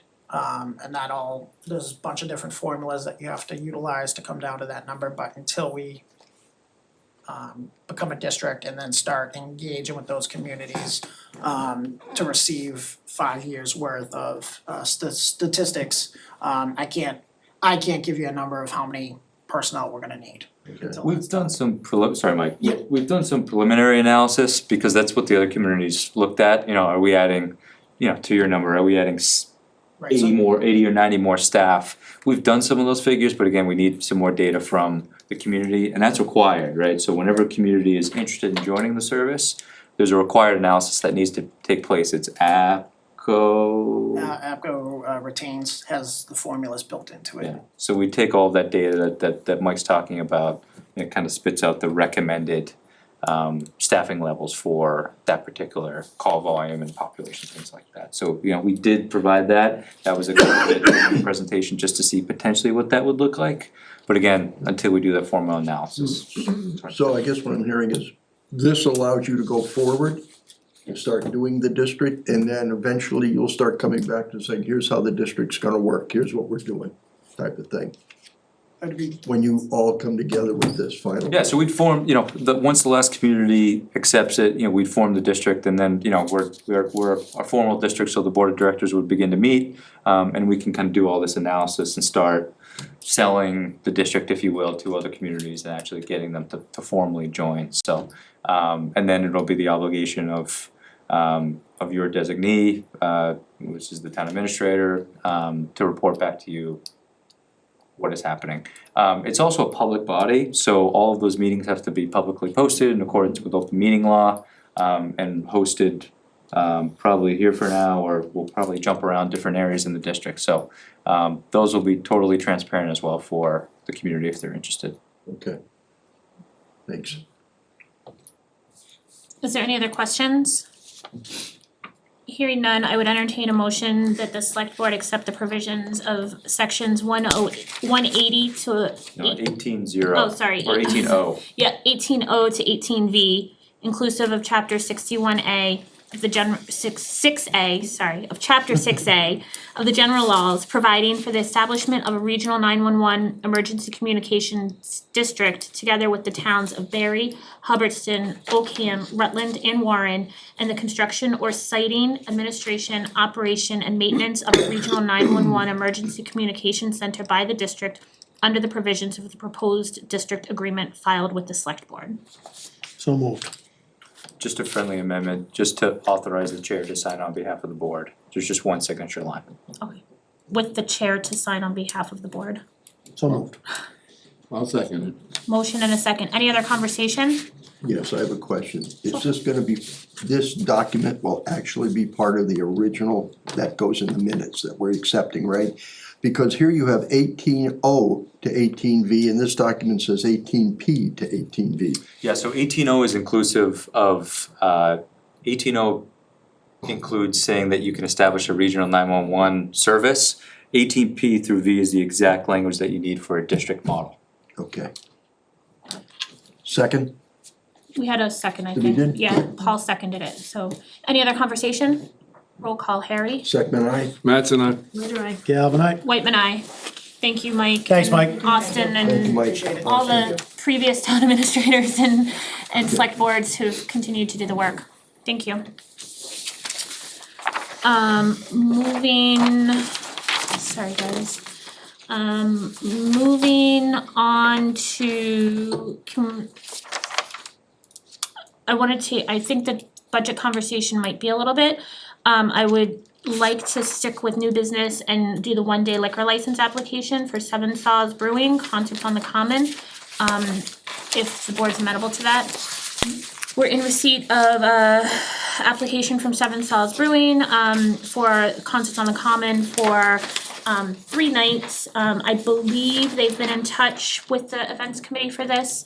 And everything, the fees as an out-of-town vendor, as well as the proof of insurance and everything have been filed and submitted. Does anyone have any conversation? Otherwise, I would entertain a motion to approve the one-day licenses for Seven Saws Brewing on July 11th, August 1st, and August 15th from 6 to 10 p.m. on the Rutland Town Common as presented. So moved. Second. Any conversation? Roll call, Harry. Second, aye? Mattson, aye. Ledger I. Galvin, aye. Whitman, aye. Thank you. We also have Under old business, the certification of seasonal liquor licenses, to sign the annual certification form from ABCC. We've reached the end of the renewal period for our seasonal liquor license, which if the board recalls is Rutland Marketplace. And so we just need to sign the certification for the seasonal liquor license, which I believe we approved from through January 15th, correct, of 2026. So I would entertain a motion to sign the ABCC certification for the seasonal liquor licenses as presented. So moved. Second. Conversation? Roll call, sorry, did you have a question, Harry? Nope, Okay, nope, I'm roll call, good. Harry. Second aye. Mattson, aye. Galvin aye? Whitman, aye. Thank you. Now, I think if I'm not missing anything, the two things I have left are the budget and the annual town meeting warrant. So if the board's amenable to go into the budget conversation, I would do that. I was, last week I was uptown and the fire chief was expressed some concerns that although his department's not losing person power, they're losing person hours by about 4,000 hours for the year. And so I said, look at funding options and come back to the board and see what we can do. And so I think Seth worked with Austin and Donna to provide some options. So Seth is here, Chief Knight and Austin, have at it. Thank you, Madam Chair. So we did reconcile some of the revenues with Chief Knight about where we are going to land by the end of the fiscal year 25. So you'll recall kind of just briefly how we calculate local receipts is we're kind of limited by what our prior year actuals are. So when we were putting together this budget, we were tracking lower and candidly we had to match our previous year actuals, which was FY24 actuals. Chief Knipe has provided some information for our year-to-date ambulance revenues and where they will land. Donna and I did look at those and we agree with the projections. And if the board so chose to increase the amount for the fire paramedic wages, we could raise that through local receipts by that amount of approximately $75,000. So we're comfortable with the request and the projections as demonstrated and requested by Chief Knight. And I believe some of the concern is obviously a reduction of 4,000 hours over the year could easily result in a significant reduction in ambulance revenue from the town side, as well as, you know, I think we all heard throughout all of our budget conversations the importance of public safety and DPW, and so that was another consideration for the board. So I think, Seth, do you wanna, Chief Knight, do you wanna speak to anything? Late fall, we, the board negotiated through the town administrator, myself, brought forward to you a new union agreement that was signed by you, I think it was late December. So the new union contract starts this July 1st. And currently right now, if you look at what I sent to everyone, June schedule right now, is basically, currently our staffing level consists of 3 people working 24 hours a day and 1 person working 12 hours during the day. So right now, we're covering 544 hours of in-station staffing 7 days a week. And how that's being done is right now, firefighters work a 48-hour work week at straight time, and they don't get overtime until after 48. So during the negotiation process, we are probably less than 10 fire departments in the Commonwealth that still have firefighters working a 48-hour schedule. So part of everything we've gone through is we're trying to promote a better work-life balance, and we went forward to them and asked for them if they would take a reduction in hours down to 42, which is the normal fire department shift, which results in a 14% annual cut in their pay. But by giving up that time, those work hours would be shifted to other people. And the other people are technically two new bodies. So I think there was maybe some confusion that there were no layoffs within the fire department because as of today, we haven't hired these two bodies. But if the schedule were to change as of July 1st with the current funding we have, everything that's in this calendar, everything that is in blue would be short one person on every shift. So 50% of all shifts during the year would be short-staffed and would be unable to man a second ambulance call. So we have signed memorandums of agreements or intermunicipal agreements with the town of Ocam that we provide ambulance services that this body signed, that we are required to staff 2 ambulances. And that generates revenue for us. So, you know, the select board in previous years have come to me and asked, we need to generate more money. How can we do that? So in order for us to do that, we've reached out to, you know, neighboring communities by, you know, taking their ambulance service and taking over that service from them. We're looking at other possibilities to enhance revenue from other avenues as well.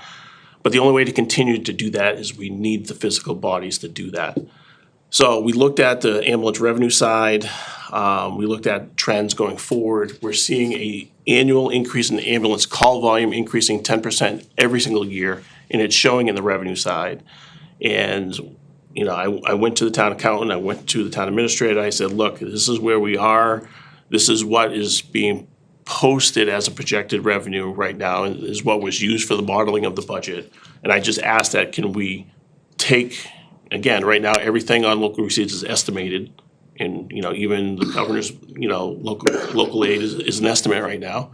So we have enough data here that we're taking a good faith effort and a solid estimate of where we will land.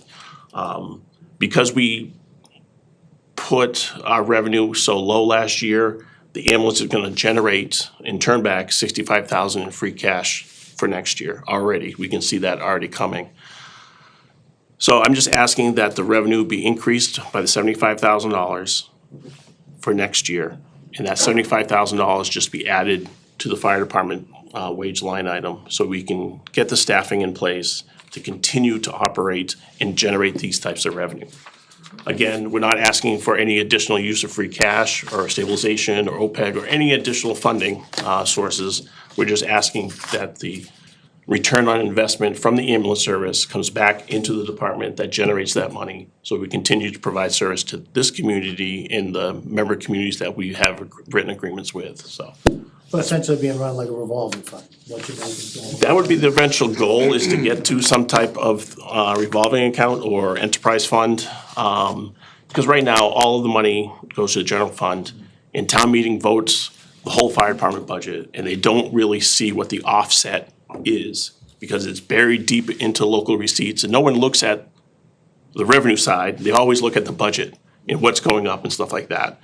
So I just want to maybe in the future propose a different way that is more transparent or visible to the public, that, hey, we are generating revenue. Currently, right now, last 3 years, it offsets the fire department budget by 38% of the total cost. So it is a big number, and it's only growing. So we're just looking to make that adjustment, and that the board would be willing to allow that. And then whatever the fire department budget goes up by the $75,000, I will give Austin a new line item where the expenses would go, and that would be used in the budget process moving forward. I think that's a great idea. I mean, I know that, I mean, I won't be on the board next year, but I know, I hope, thinking forward, the revolving fund idea for something like that makes sense. You're bringing money in. Right. Put it back into the department. To me, it makes sense, but hopefully down the road.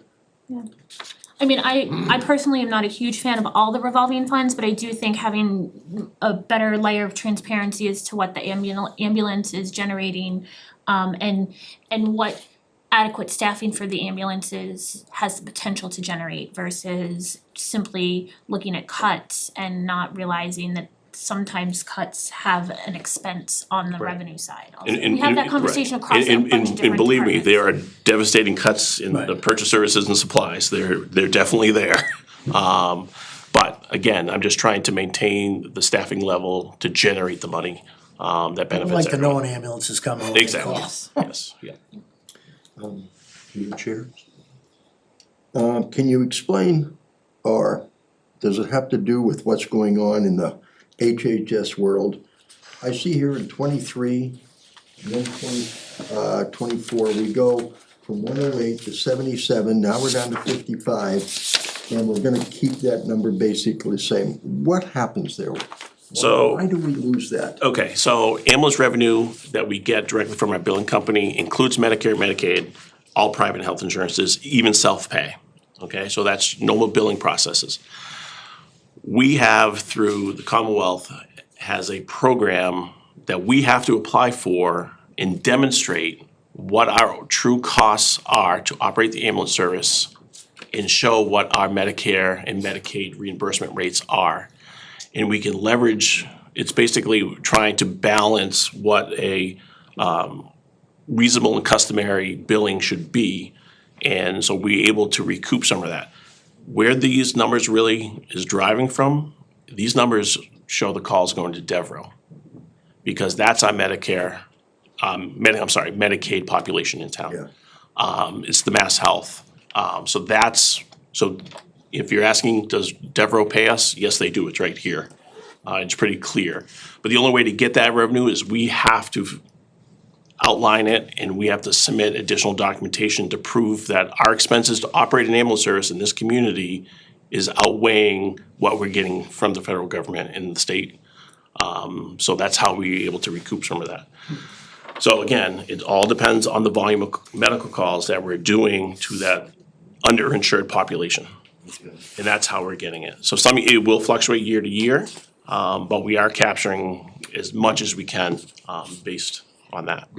Is the normal call to Devereaux a hospital call, so to speak? Only time I would say 95% of all the calls that the fire department responds to Devereaux is medical, and the other 5 is fire alarm activations, something like that. But I mean, it's where you pick them up and you're taking them to Take a them to the hospital. hospital, yes, Okay, yes. it's not something you treat right there, Nope. okay? Yep. And on average, because I'm trying to get a trend here, how much do you write off for all the stuff that you? So I will be in front of you in May with a write-off for FY '25. It's usually the same night that the town auditor comes in. I'm here with the same thing, because they want us to book it, so it shows up, it'll show up on the billing in June, so we can close this year out. Right now, I'm gonna give you some rough numbers. For the first 9 months of this year, we have billed out $1,150,000 in ambulance bills. Not just to Devereaux. Townwide, to every patient, okay? Now, if you have Medicare, we pay the Medicare rate. And the difference from that Medicare rate to what our town bills is an adjustment. It's not a write-off, it's an adjustment, okay? It's because they're only gonna pay what their federal rate reimbursement is, and then the patient's on the hook for the 20% copay, which could be a private supplemental insurance, or it's self-pay. Right. But Blue Cross Blue Shield, they'll pay their reasonable and customary charge. There may be a smaller adjustment. You see it when you open up your Blue Cross bill, you see it. It's the same thing for us. So this year, we've adjusted $520,000 of that 1.1 million. So as of the end of March, the first 9 months, we have cash in hand, $450. Okay. Cash in hand, with 3 months to go. Plus, we've already collected from the town of Oakham, the $27,000 from the town of Oakham. Our, the HHS Medicare reimbursement, that comes the second week in June every year.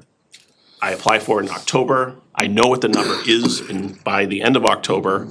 And that's actually a good thing, because then it can actually be put on the recap as a true number and not an estimate. We'll know what it is.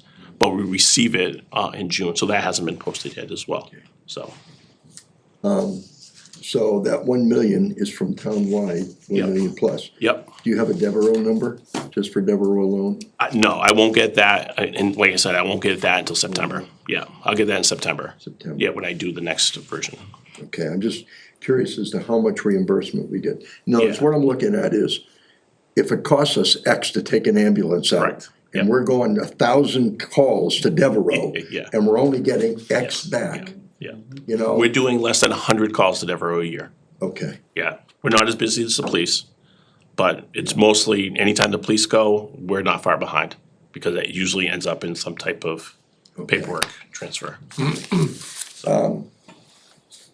so you see making up the $75,000 by increasing the revenue next year? Yeah, because we're already demonstrating that the revenue's already coming in. We're just underestimating the receipt right now, and we're just trying to match the revenue to the receipt. Okay, cause you're keeping it pretty much what this year is. in Right. your projection. Yep, yep, Okay. yep. Which is generally, I think DOR likes to see that. Yes. We have, You want actual number to right, compare. Seth and Donna and Austin have done a lot of work to really look at the trends and feel confident that this is an acceptable, that everybody is comfortable with this adjustment. Yep. Because DOR can really. So when you guys go through the tax recap process in the fall and early winter, we'll actually have actual revenues for Correct. FY '25 that we can demonstrate to DOR. If we just did this now and we didn't have this analysis, they'd say no.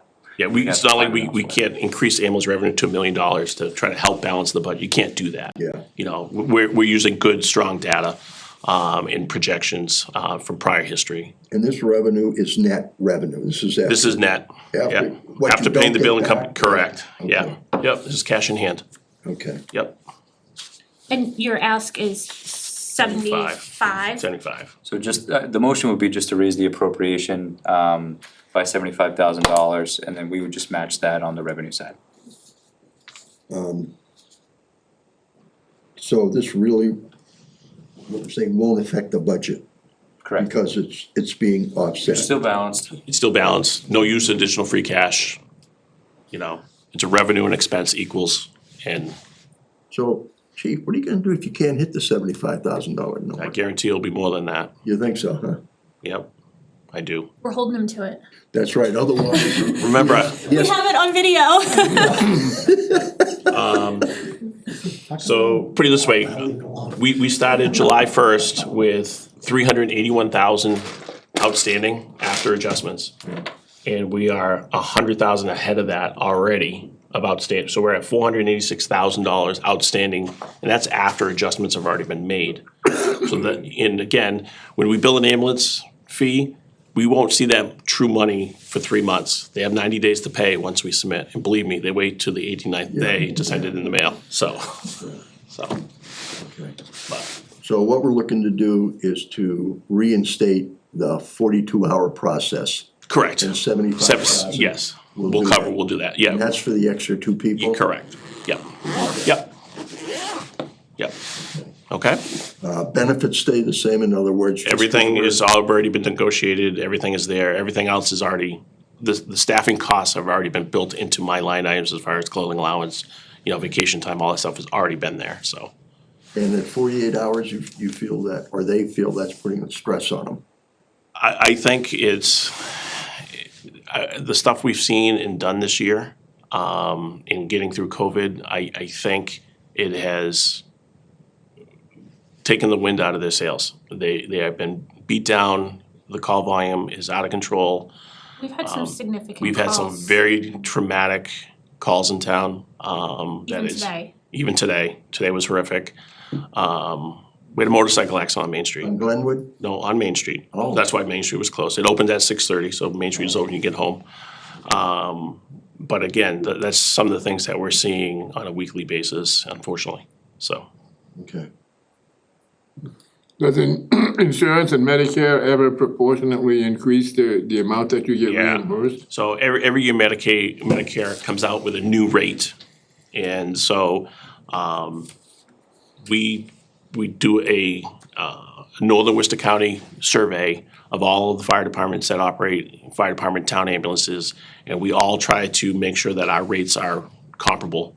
So we can demonstrate to the insurance companies that our rates are reasonable and customary, and these are in line. But they are quite higher than the Medicare rates, so. Okay. one more question Yes. on this. Yep.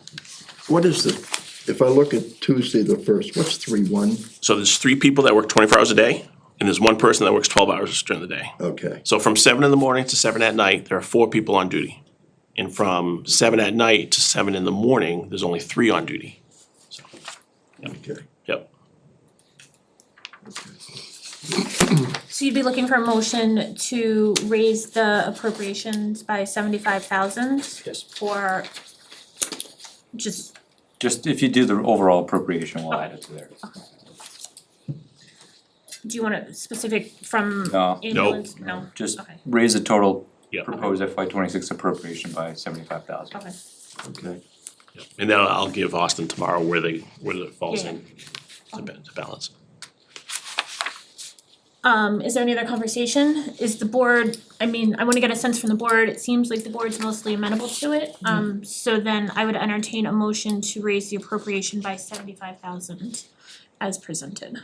So moved. Second. Any other conversation? Roll call, Harry. Second aye. Mattson, aye. Ledger I. Galvin aye. Whitman, aye. Thank you. Thank you. Thank you. We're not done with the budget stuff, we're done with the fire budget stuff, but I wanted to address, we had a letter from planning board, as well as FinCom notification, came into me on Friday. So the planning board letter had asked that, that I believe we received Tuesday after our meeting, so almost 2 weeks ago, that we, utilize free cash to, essentially make the town planner, hours and salary back to, what it is current year. The conversation briefly that the board had before we received the official communication, and I wanna reiterate, or I wanna add that finance committee also recommends that to utilize free cash to make that whole, was that the planning board should consider utilizing their revolving account. I believe the salary amount, Austin, is roughly 24,000-ish is in my head. I think it's 21,800. Okay. 21,800. And that in a budget year such as this, we had the fire chief make a recommendation and provide funding source for that. We're already utilizing a lot of free cash.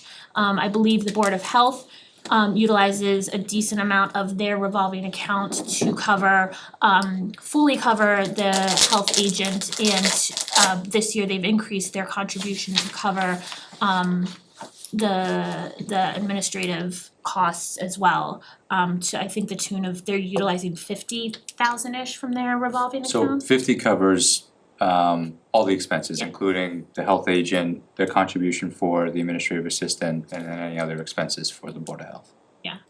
And so briefly, I think the board, we didn't have any sort of vote or anything, but I think the conversation was in a budget year such as this, not putting additional free cash when we're already utilizing a significant amount of free cash and not leaving a lot on the table. Asking planning board to fund a piece of the planner's budget for this. I think some of the conversation would be, as we look towards overrides or not in the future, how to fund whether it's that conservation, a conservation agent in the future, or all the Board of Health expenses and everything, how all of that looks. But I wanted to bring that because we had the letter officially, we hadn't made an official vote, the fire chief had that request, and I had asked him to provide a funding source for it other than free cash. But I wanted to see how the board felt. FinCom also recommends restoring the town administrator's salary to $128,500 by utilizing free cash. I believe that would be a free cash increase for the planner as well as the town administrator, roughly 50,000, I think. 45,300. I was gonna say in addition of additional free cash that would leave us with a free cash balance of under 100,000, I believe. Just about 100,000. And that's assuming that we haven't had any additional snow and ice expenses or anything for this year.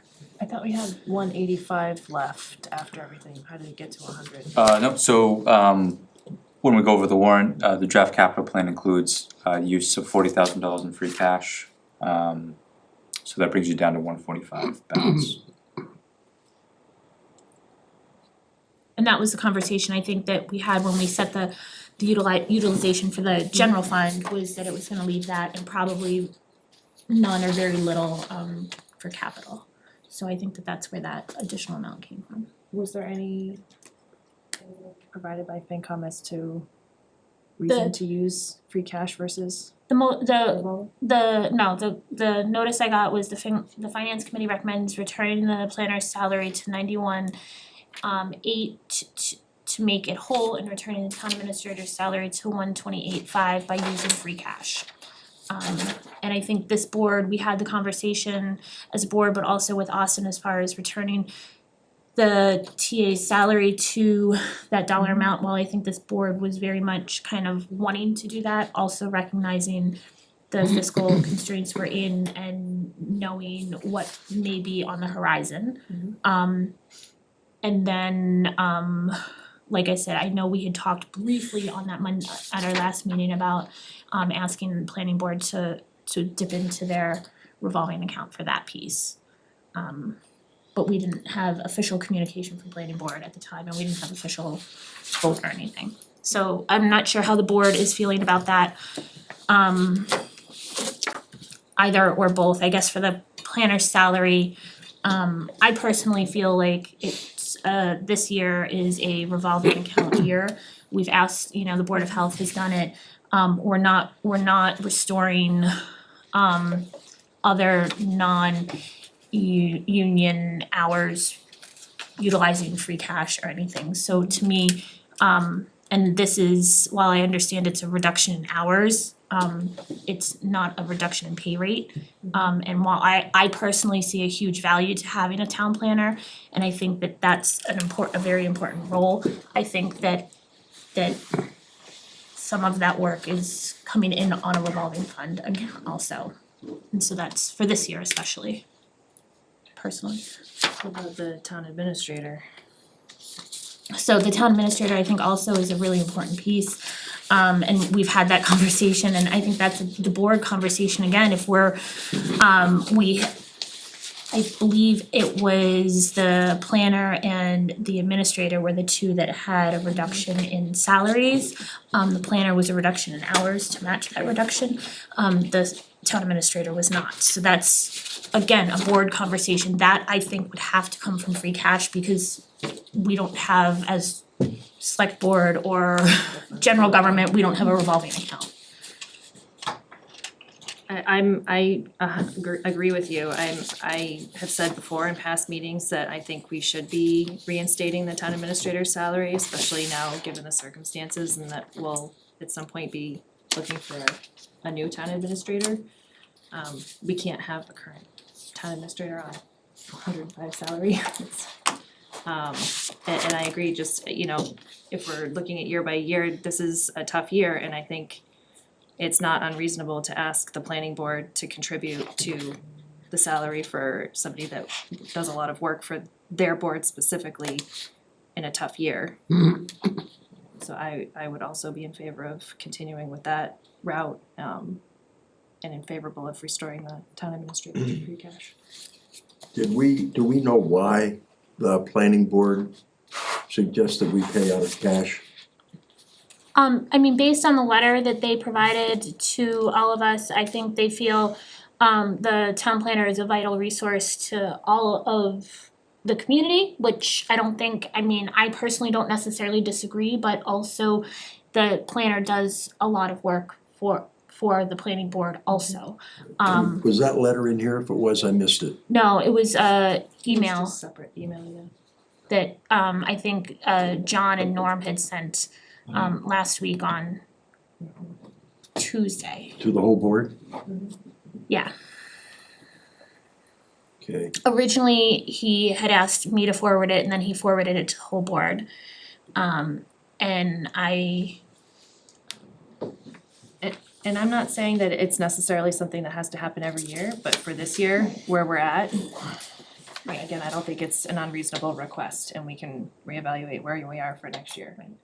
I personally am not a fan of having a lot of our department head, especially salaries paid out of revolving funds consistently, without some more formal agreement, because I think it makes it sometimes a challenge as far as the management structure and everything.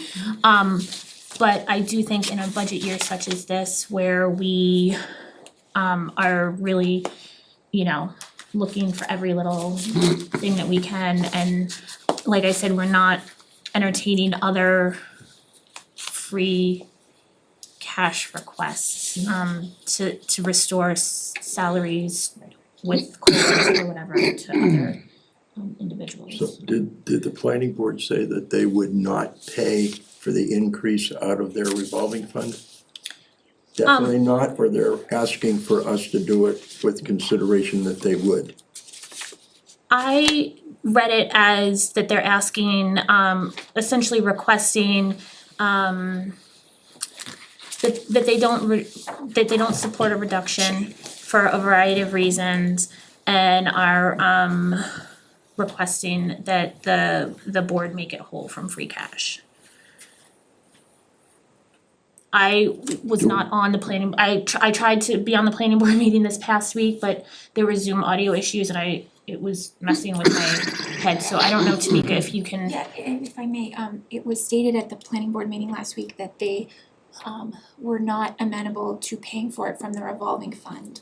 And that if the select board did not agree to restoring it from free cash, they would be making a motion on the floor at town meeting to do so.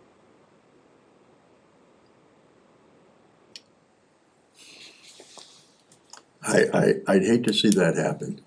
Yeah. Because it just shows we don't know what we're doing with our numbers. I'd hate to see that happen. It's kind of a slap that the town would have to make that motion, or the board would have to make it, when the select board is really ultimately responsible, so. I don't see it as that we don't know what we're doing with our numbers. I see it as we're asking the planning board to contribute to the salary of the person that does a lot of work directly for their board. Well, what I'm saying The is that town is paying for the rest of it. we should have, I guess, approached the planning board and say, hey, we're not gonna do this, we want you to do it. We did. I don't remember having an in-depth conversation like that. We didn't have a request until this past Tuesday, last week Tuesday, a formal request from them. I had heard it on their previous meeting and mentioned it at our last Monday night meeting, that I had heard that was what they were going to propose, but we hadn't had any formal conversation or communication from them by that point. And the very brief conversation, if I remember correctly, from this board was it wasn't a reduction in, as we went through all the line items of the budget and the salaries and everything, was while it was a reduction in salary, it was also a reduction in hours. The pay rate was staying the same, did not account for a COLA or anything in the pay rate either. So if the board here, as well as planning board, feels that it's a valuable full-time position, that we need to ask planning board to, but at that time, we hadn't had any formal communication from planning board about it.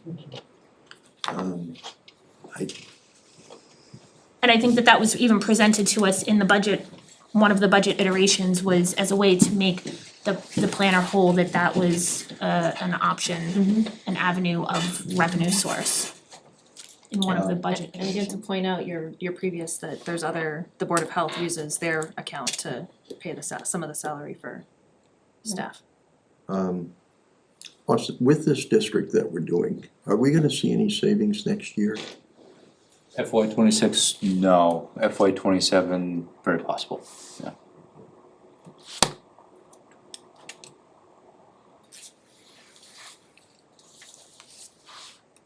So I think we have been presented, obviously, a lot of iterations of the budget, and in all of the cut budgets, this reduction was there with the commentary of there is avenue for boards that have revolving funds to contribute to that. And to reiterate, the Board of Health willingly did that. And so unfortunately, we as a select board don't have that option to restore so the town administrator piece, it would have to be free cash. We don't have a revolving account.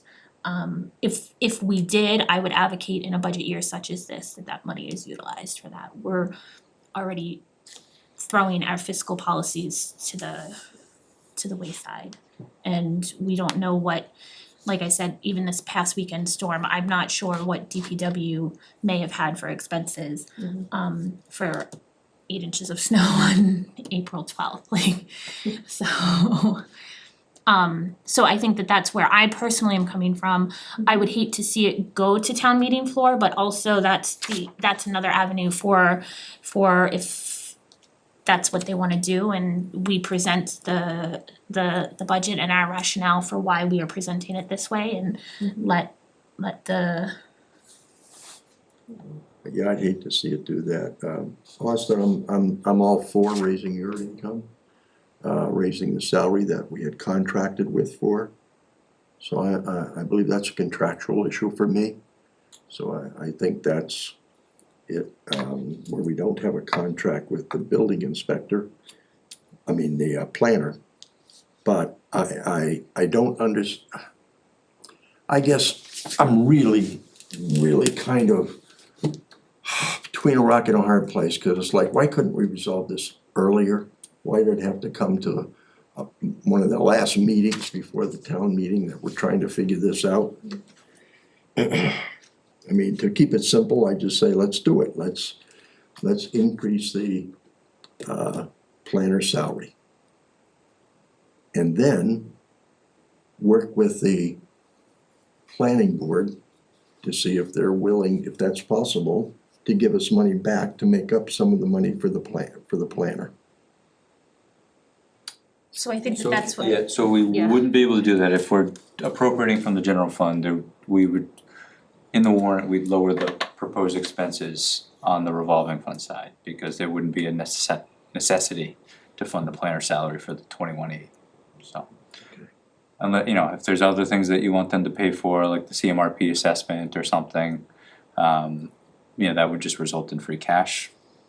But you could certainly have any discussion you want with the board about the use of the revolving fund. I don't know that much about planning, but in the future, I guess I've been led to believe that the planner has a very important job in town. And if that's the case, and we are going with his salary the way it is right now, how easy is it gonna be to hire another planner if we can't show them that we can pay a planner salary? So maybe we don't have a planner in the future, I think it's a reduction in hours also, so it would be a part-time, a part-time planner, if I'm Under correct. 30 hours, so it's still full-time in terms of our benefits and everything else, but yeah. But as far as the hours go, and we just heard from a staffing perspective and the concerns from the fire chief, and we said, show us how we can where we can get that money, not from the general fund. Because again, we aren't looking to, I feel like if we open something, like this open to the general fund, then we're gonna have every meeting, we're going to the next meeting, and even right before town meeting, we're gonna have everybody knocking at the door, because there are nobody likes this budget. I wanna be very, very clear about that nobody likes this budget. And so we, I think as a board, need to say, this is we all need to come together and work together, and how that looks. Most people in town, have not had to go back to their 25 pay raise. Most people in town have gotten their 26. I'm not talking about the 2.5 or the stipend or anything, I'm talking about it. So we have very few people in town, maybe a handful, who are living on who have been asked to take their 25 pay that they were getting, such as the planner. They're all non-union staff. That's what I mean. Yeah. Okay, so we've given non-union Hayes without 2.5, but there are certain people, we're not going to bring them up to 25. They're basically on the 24? No, they're level funded to their FY twenty-five salary, Okay. Okay, so so, 26. so in this case, the planner is level funded to his 25. So he won't be getting any type of an increase, but we're gonna cut his hours. Yeah. So we haven't really level funded him if we're cutting his hours. Right, he's working less, right? Huh? Right, working less. Right, so if we're gonna level fund, then level fund. Otherwise, we're cutting his hours and he's not being level funded. That's why we're asking the planning board to help contribute to level Yeah. fund that. Yeah, you're reducing the general 40 fund hours. allocation for the position. Yeah. If the planning board wanted to fill those 10 hours, they could, but obviously this is their request for the board to consider using. So do we have to vote on this tonight before we hear from the planning board for sure? Yeah. Yeah, I mean, we have the request from the planning board, to utilize the general fund, and Well, and we're finalizing the warrant, right? So Right. that, whatever that appropriation is needs to take place before Thursday, and finance committee and select board finalize the warrant then. Does the planner do anything that isn't involving the select board? I mean, the planning board? Does he do other stuff? He works for the town, not just the planning board. Yeah, like supporting the EDC, right, so he attends those meetings. Okay.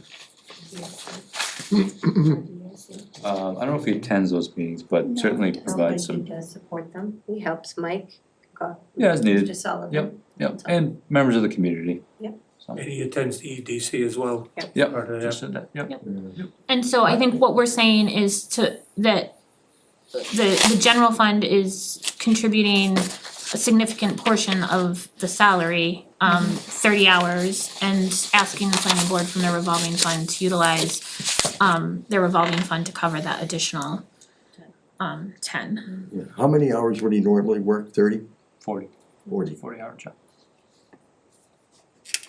So level funded, we should be covering his 40 hours, not his 30. But it's level funding based on your pay rate and not necessarily, Yeah, so again, the proposal from February 3rd on, right, we haven't made any changes to the planner's salary line item, right? It was the general fund can only cover 75% of the planner's salary, right? Actually, I think more so was expanded, I think we were doing a 25% reduction for many positions.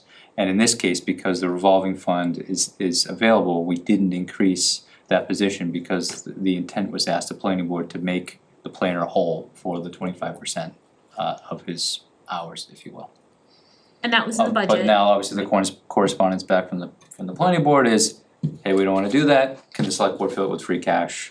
And that's why it's back to you to make that decision to use that or not. And like I said, the ask, I believe, to the Board of Health was essentially, are you willing to contribute more to help with the general fund in a budget year such as this? And there was no back and forth, because they very much were like, yes, here. Well, the chair of the Board of Health did, so the Board of Health obviously did review this, and the chair reaffirmed in a phone call to me last week that, if necessary, of course, they stand by the support, whether it's for salaries, up to 30% of salary for the admin assistant, and then also any other reductions that we have there, which there's still reductions to the purchase services for the health department, which the Board of Health has offered to pay for those expenses out of the revolving fund. Trying to look at it. So I think, I personally, like I said, looking at, again, from a policy perspective, we have revolving accounts, we've asked, the Board of Health, we've asked the fire chief with the ambulance revenue, Safe Place and Recreation have always been in revolving accounts. Other staff, I'm taking the town administrator out because there is no other funding mechanism for that. Any other staff that doesn't have a revolving account is essentially living with what is in the budget. And the ask from what was in the budget was that planning board cover 25% of, roughly 25% of the budget of the planner's salary for this year. And not with the expectation that it's not necessarily going forward. We know most of our contracted all of our contracted department heads agreed to not take their contractual increases as well as the administrator had offered to obviously significantly reduce that salary also. So Question, how much did the Board of Health put towards the health salary? So they offered up to, so they currently cover, the current arrangement, and for years past has been they covered 10% of the salary. Their offer, especially, actually from the very beginning, is up to 30% they're willing to cover from the revolving fund. In addition to the other expenses, so again, I think there was approximately $12,000 that was cut from the purchase services line item, which covers a variety of things, but they offered to cover that through the revolving fund as well. So it doesn't show up here in the revolving fund. If we have 50,000 budgeted revenue and 55,000 expense, is that pay that we're paying for that individual included Yeah, in that's that in there. 55,000? Yep, that's in there. I think we added some capacity there, Harry. Okay. And the budgeted expense of 31,800 on the planning board, does that include? That includes the 21,800, 21,800. but obviously subject to the vote tonight, we would change that.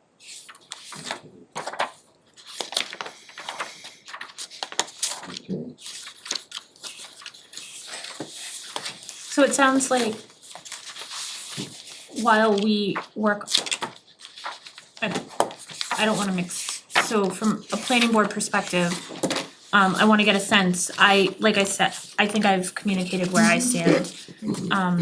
Jen, I think you've communicated where you stand. I also agree that a full-time planner is very important and that a planner in general is very important, and I think there's value to a full-time planner for sure. I just think in a budget year such as this, where we're asking all of our departments to make significant cuts and contribute as much as possible, that this is an opportunity to show some cohesion in elected boards' ability to work together. Yeah, I think they should, help out. But the importance of a professional planner in there, based on town's history, nothing against present members, but that board left alone is pretty horrifying, considering what it's done in the past, and I really don't care what anyone thinks when they hear me say that, but I think we need that professional, qualified person in there. I think it's important moving forward, so. And I've said this before with all these budget cut discussions, that there's only so many places that you can make cuts. Yeah. And I've mentioned other areas before that are not essential services to town that might have to be cut if we don't have the funding for it, so. I guess I'm at a loss of words. Because I'm trying to think of, yeah, they have the money to do it. Is it their obligation to do it? No, they don't have to do it. Is the town's obligation to do it? Well, to me, I think yes, if we have the money. But if we can't do it, is there a way, and it's too late now, that we could have come to an agreement that says, okay, we'll take an extra 10, you take an extra 12, and we'll make this guy whole. But there's no time for that type of negotiation, and I wish there was, because then we might have been able to arrive at an agreement that kind of keeps everybody happy. So. So do we want a motion? Yeah. I'll make a motion to reinstate town administrator salary for fiscal year 2026 to, was it 128? 128.5, I believe. 128.5, utilizing free cash, and retain town planner as presented in the current budget. Can we have two separate motions, please? Sure, Okay. So we'll do the town I'll do administrator. motion to reinstate town administrator salary to 128.5 for fiscal year 2026 via free cash. So moved. Second. She made a motion, you second. Oh, second, sorry. It's getting late. Any other conversation on the town administrator salary? This would take our free cash, 120-ish. right, down to 120-ish, right? Oh wait, I don't mean to interrupt, did we make a vote on that? No, we're doing the vote now, Oh, wait. sorry, we're doing the Oh, vote, I'm Jen made the motion. I'm getting so confused, I'm sorry. This is I just for hate the, to interrupt. this It's all is, starting to blur together. Yes. this is for the town administrator salary to restore it to 128.5 from free cash. Jen made the motion, Tom seconded it. And that's just restoration to the current fiscal year. Roll call, Harry. Second, aye? Mattson, aye. Ledger I. Galvin, aye. Whitman, aye. Then we have the planner request to reinstate to, and I just lost the dollar amount, 91.8. Utilizing free cash is the request. And the original budget had it in utilizing the dollar amount from the planning board revolving fund. Correct? So So do we even need a motion if we're not going to alter our I think vote? a motion back, like because we have the Okay. request just to reaffirm, either to change or to reaffirm, would be the best. Then I'll make a motion to retain the town planner's salary as presented in the current approved budget for fiscal year 2026. Second. Is that salary and hours as Salary and hours as presented, as yes. presented? With Second. the, with the option of planning board utilizing revolving fund. Yes. Second. Sorry. Any other conversation for the planning board piece? Like I said, I realize it's, to me personally, it's not ideal by any means, but I think in a budget year like this, we need to look at everything and not go into $0 and carrying forward free cash. Any conversation? Roll call, Harry. Second, nay. Pardon me, Mattson, no. Ledger I. Galvin, aye. Whitman, aye. Okay, done. So, the other, Can I just give you one more update? Yeah. I'll be very brief, but I had the one about the school. Did you have the one about the school? No. That FinCom, FinCom, from the communication from FinCom also is that FinCom, we will present, and maybe this is a warrant article conversation, we will present the full dollar amount for the Wachusett assessment. FinCom is making the recommendation to reduce the Wachusett cap to a maximum of 5%. And I believe, I forget what the number is off the top of my head. Karen, do you have it off the top of your head? I'm comfortable speaking on behalf of the finance committee. I just was wondering if you knew off the top of your head what the current proposed cap was, but, okay. Okay, yeah, just really brief. So we got a Q3 revenue from the town accountant and treasurer collector today. All in all, we're actually looking pretty good. This is not inclusive of any of the indirect charges that we charge to the enterprise funds. But right now, not inclusive of those indirects, we are at 75%, so we're tracking pretty good for through Q3. Just some brief highlights, I won't go through everything. I wanna give a lot of kudos to our treasurer collector, Nick George, he's being very aggressive on tax title. We're bringing a lot of revenue in through tax title and getting a lot of that money in. The dispatch assessment, so to our surprise, the state is actually covering an additional year of the town of Warren's assessment. We were budgeting lower. It's around $70,000 higher than what we projected. Investment income has gone really well for us. We budgeted 180, we've already brought in 219, thanks to the rates, which are quickly changing. And then we brought in some miscellaneous revenue for various things. It looks pretty good overall, our revenue picture. This is also reflective of since March 1st, the new building permit fees, so we're looking pretty good there, almost 80% on our licenses and permits. Most of our categories we're tracking right around 75% or higher. And there's just a couple of line items where we are just watching pretty closely, but I'm fairly happy with our revenue projections as of now, and where we're looking. Obviously, we've got a couple more months to go, but I think we'll close out the year pretty strong on revenue. Obviously, we're just watching snow and ice and any other projected shortfalls there, but overall I think we'll be in a good spot for trying to generate some free cash. And I just wanna, the finance committee recommended, per the communication I had at their Thursday night meeting, the finance committee recommended reducing the WRSD discretionary budget increase from fiscal year 25 to fiscal year 26 to cap at 5%. And so that's a FinCom recommendation. Obviously, we as a town need to present the full amount, and then have motions. I know we've had some communication about while the budget hearings were canceled because we decided to not pursue an override, if there was an opportunity to potentially hold an information session as to why the decision to not pursue an override had happened, as well as kind of start laying the groundwork for what the budget next year may look like, but more so just kind of addressing where suddenly the 700 or almost $1 million in quote unquote revenue came from, free cash and OPEB trust.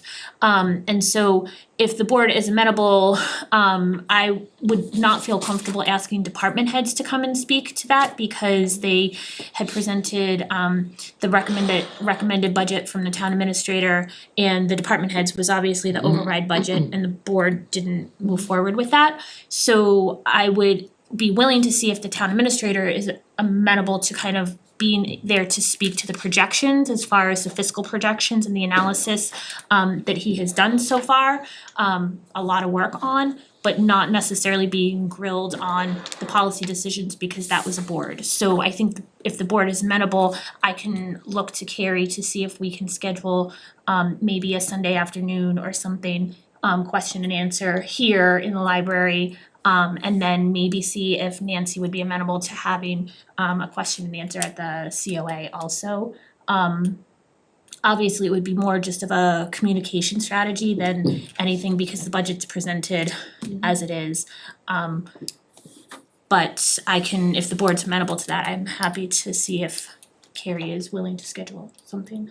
I think that's a good idea, cause I think from what I'm getting, the town is very confused in what we did. Yep. And they're looking for some kind of an explanation that will maybe ease the town meeting, so we don't have so much conversation at the town meeting and questions and everything else.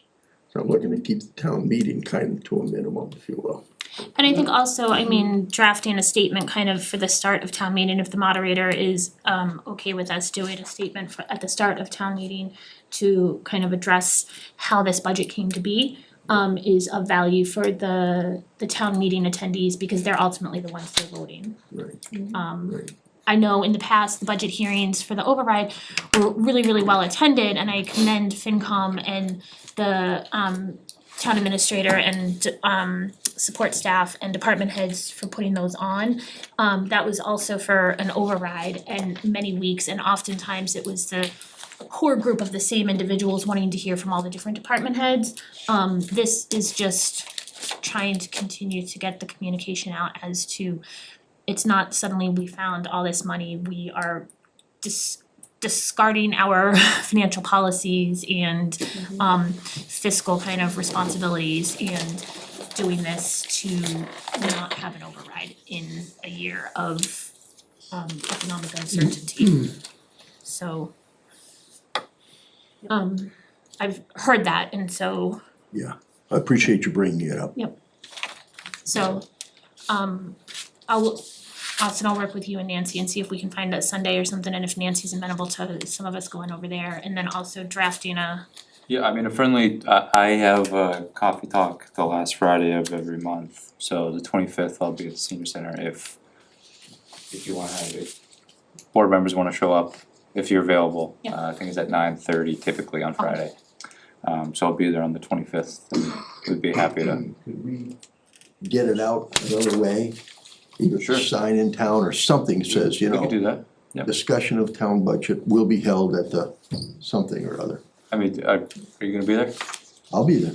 Paul, you gonna be there? Unless my wife is sick, I'll be Okay. there. Anyone else wanna go?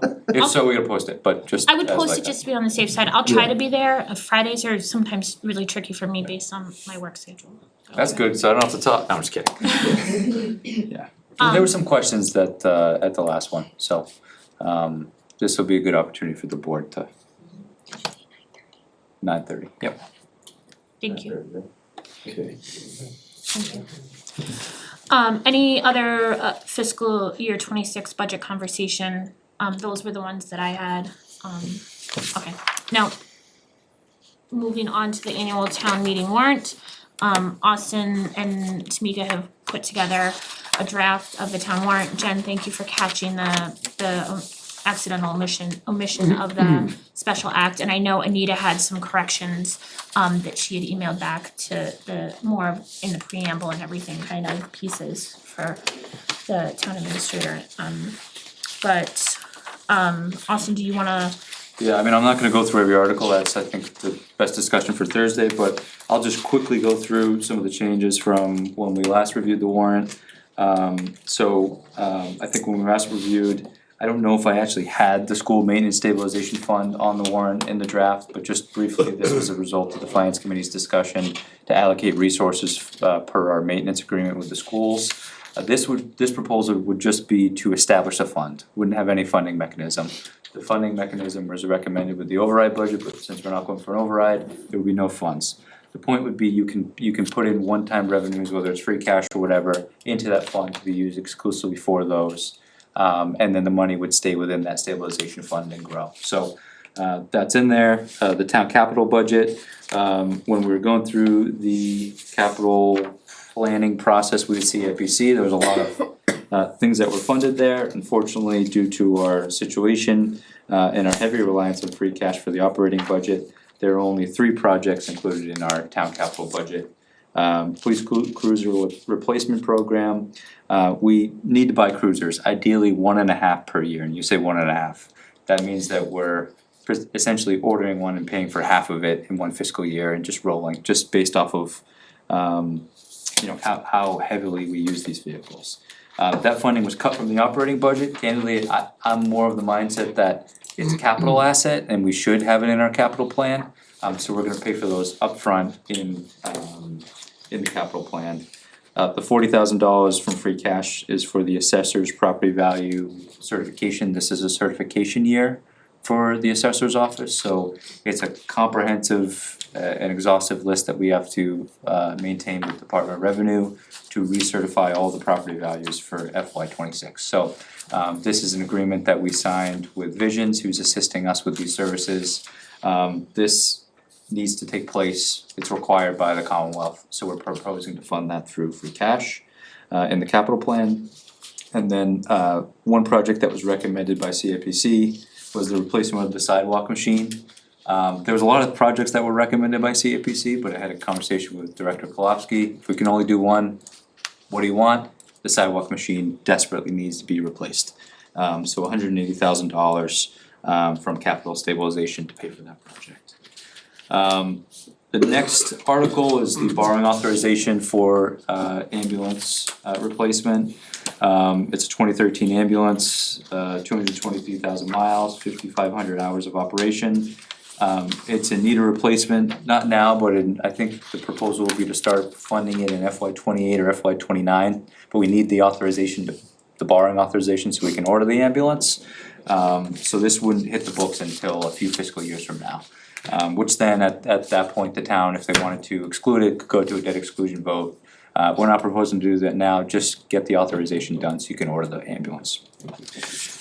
Again, I'll quickly roll through. The planning board went through their zoning bylaws. They had their public hearing last week or a couple weeks ago. And closed that public hearing. So one is accessory dwelling units. That's mostly to get our zoning bylaws in compliance with the recent housing legislation that was signed by Governor Healy. We already have ADUs on the books, but we just need to modify the bylaw to be, again, compliant with the rules and regs in state law. And then battery energy storage facilities. This provides for an opportunity for the town to actually regulate a lot of the batteries that you're seeing placed in a lot of communities, especially nearby. There's a large project in the town of Oakham. This allows for the town to regulate that to a certain size and scope. Planning board spent a lot of time over the past year or so working on that. With outside consultants. With outside consultants. Article 12 is amending the general bylaws, thanks to the work of the Conservation Commission and Tamika. for the town's very first wetlands protection general bylaw. This would be huge for the town, allows us to further regulate and protect wetlands, something that we aren't able to do unless we have this bylaw. So just wanna give a lot of kudos again to Tamika and Concom for doing that. This would put that on the books. As was mentioned earlier, Article 12 is the work that you've been working on, the special act for recall elections. So this is the final language that was adopted by the board in coordination with town council. Articles 14 through 16 are accepting legislation. I'll just quickly roll through. Article 14, I think, is just another cleanup article for statutory authorization for water betterments and liens. We tried to do this for the special town meeting, however, the statute requires that they're accepted at annual town meeting, not a special. So this was deferred until the annual. Something that I think we've already accepted in the past, we just didn't have records of doing so. So this again is a cleanup. Article 15 is again in response to recent state legislation which allows for the treasurer collector to invest our trust funds prudently. It's called the prudent investor or prudent man rule. Basically, just to be high level, our trust funds are highly regulated about what we can invest in. There's only 21 stocks, it's called the legal list, 21 stocks that we can invest in. You can't invest in mutual funds, can't invest in S&P 500 for example. There are things like McDonald's and Johnson & Johnson. Mostly blue chip. Yeah, the legal list is, I'm just gonna say, antiquated. This allows for the treasurer collector, who is the custodian of trust funds, to have additional flexibility for those trust funds and the investments. This is also recommended by our financial advisor as well. Who's Tax our financial advisor? for trust funds, Bartholomew and Company. Okay. I thought they were just a bond company. No? Nope, they just strictly do financial management for investments and funds. 16 is tax title revolving fund. This was also something that needed to be accepted at annual town meeting. Now you'll ask, we already have a tax title revolving fund.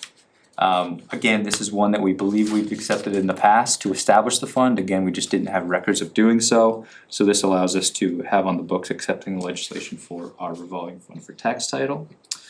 Article 17 is the municipal electricity aggregation. You'll recall the board authorized me to advance signing a contract with Good Energy to advance municipal electricity aggregation. The first step in doing so is accepting the language at town meeting.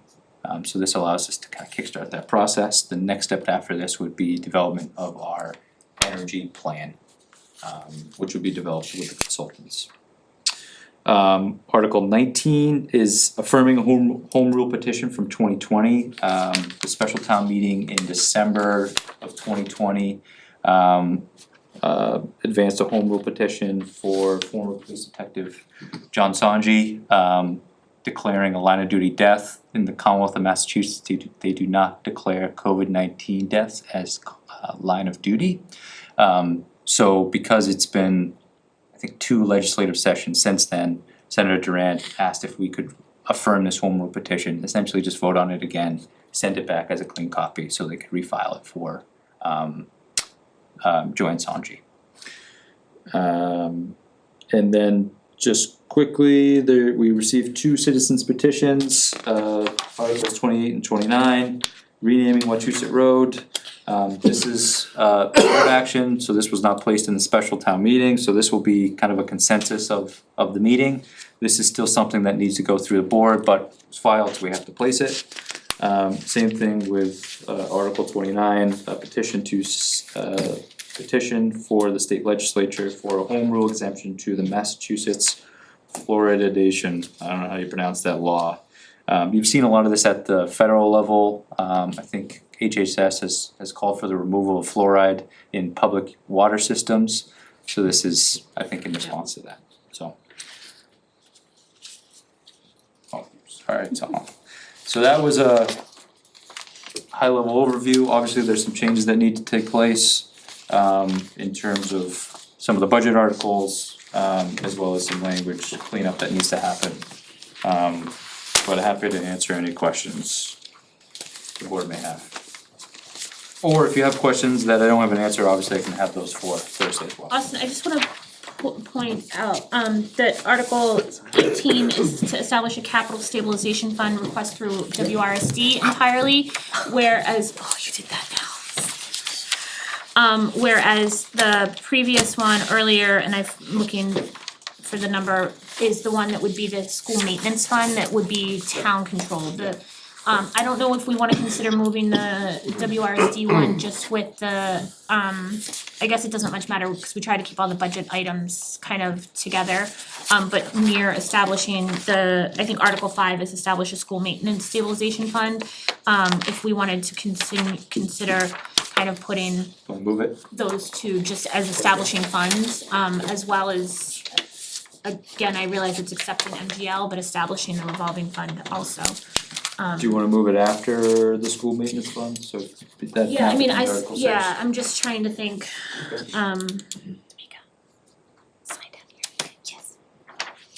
so, I don't know how the rest of the board feels about it, but that was, and I'll look at it a little bit more closely, to see about moving, just as far as establishing all the funds kind of together versus all over the place, I don't know.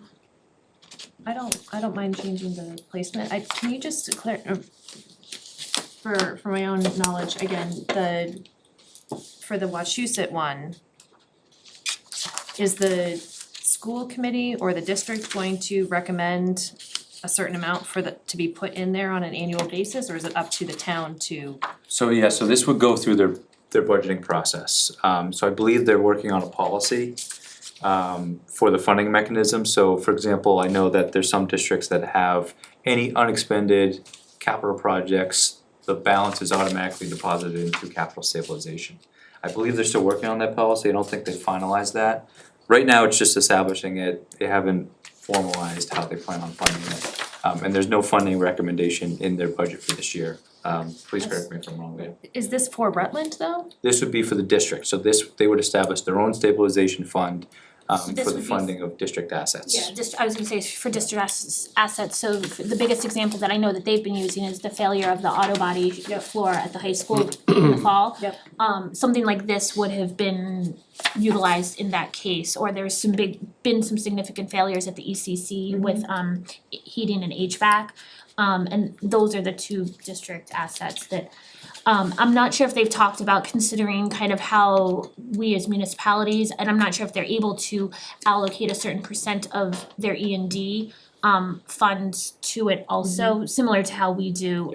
Kinda like, I think Bay Path does the same. Bay Path already has a capital stabilization, and I believe they contribute a portion of their E&D to the capital state. So is this something where each town in the district has an article that Yes. they're voting on? Yeah. Do all of them have to approve it I believe it has to to have be it created? I believe it has to be 5 of 5, I 5 of 5, believe. okay. Just, and this is, like I said, just to create create the establish the fund, and then we still have to approve whatever policy No, they would approve the policy. They would approve the policy, but it would come in, if it were a budget item, it would come into the budget, whether But then we have no say over how much Rutland contributes to this capital Well, if it's stable, what's our portion? if it's in their budget, right, you own a portion of that, you'd own about, let's say 25% of that, cause you're 25% of the budget, right?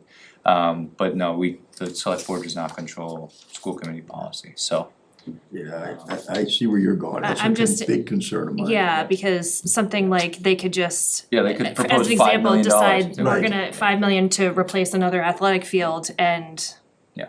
we have no say over whether we agree that that's a priority versus Right. fixing the shop floor. You know, I understand why they're doing it, I still have concerns over. and I Just remember, haven't- Bay Path has one though, right, so, we Yeah, said but yes we're, years Bay ago Path for and one. Wachusett are very different and there's a know, whole but- lot more money going to Wachusett versus Bay Path, so it's. Okay, that's just for my own, thank you, my own Yeah. knowledge. My other question was on the revolving fund budgets. Yep. We haven't actually gone through any of those. Were we going to? Yeah, I mean, so that could have been a part of our FY 26 budget discussion. So this is just a spending limit, right? Yep. So the request from the two recreation folks was they feel like every year they come back, they don't really change their expenses much, so they asked for $100,000 more for the revolving funds. spending limits, obviously that's different than their budgets, right, so they're not proposing to actually spend $100,000 more. But after talking with Karina and Sarah, they asked for additional funds there. Also, some of these funds include estimates for, again, the planning board contribution and the Board of Health contributions as well, so. But there's many revolving fund budgets that we don't end up talking about, like we don't prepare a budget for ZBA. We don't prepare a budget for animal control. Yep. It's just straight up a spending cap. A recommendation that I would have for the town in the future is you establish this by bylaw, so you don't have to do this every year. But something for the board to consider, the town to consider down the road. But there's nothing out of the ordinary as far as what they're looking for spending limits. Format's a little different, obviously you see the balance for the revolving funds, trying to show folks at town meeting what that looks like. We also did that for the enterprise funds, just so you can see the level of spending, projected revenues and expenses to inform the voters a little bit as well.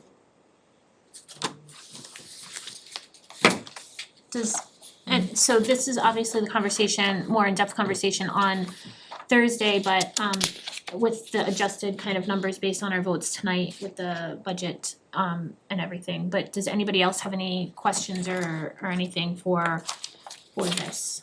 I believe these were the items for the most part that were submitted from department heads and the 2 citizens petitions, as well as the customary kind of annual town business items. We have thank you Austin for all of that presentation and for you and Tamika for the work and putting it all together. And I realize it's a little bit different this year with kind of providing a lot more of the background if people are interested as an attachment. Just trying some different ways to get information out. Are there any other future agenda request items?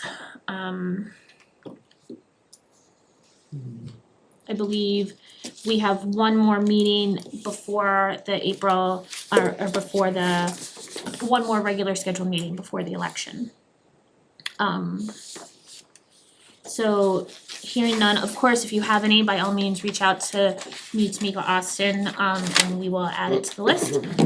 We have our upcoming board meetings this Thursday, April 17th. We have our joint meeting with FinCom. It'll be warrant setting and recommendations. Our next regular scheduled meeting is April 28th.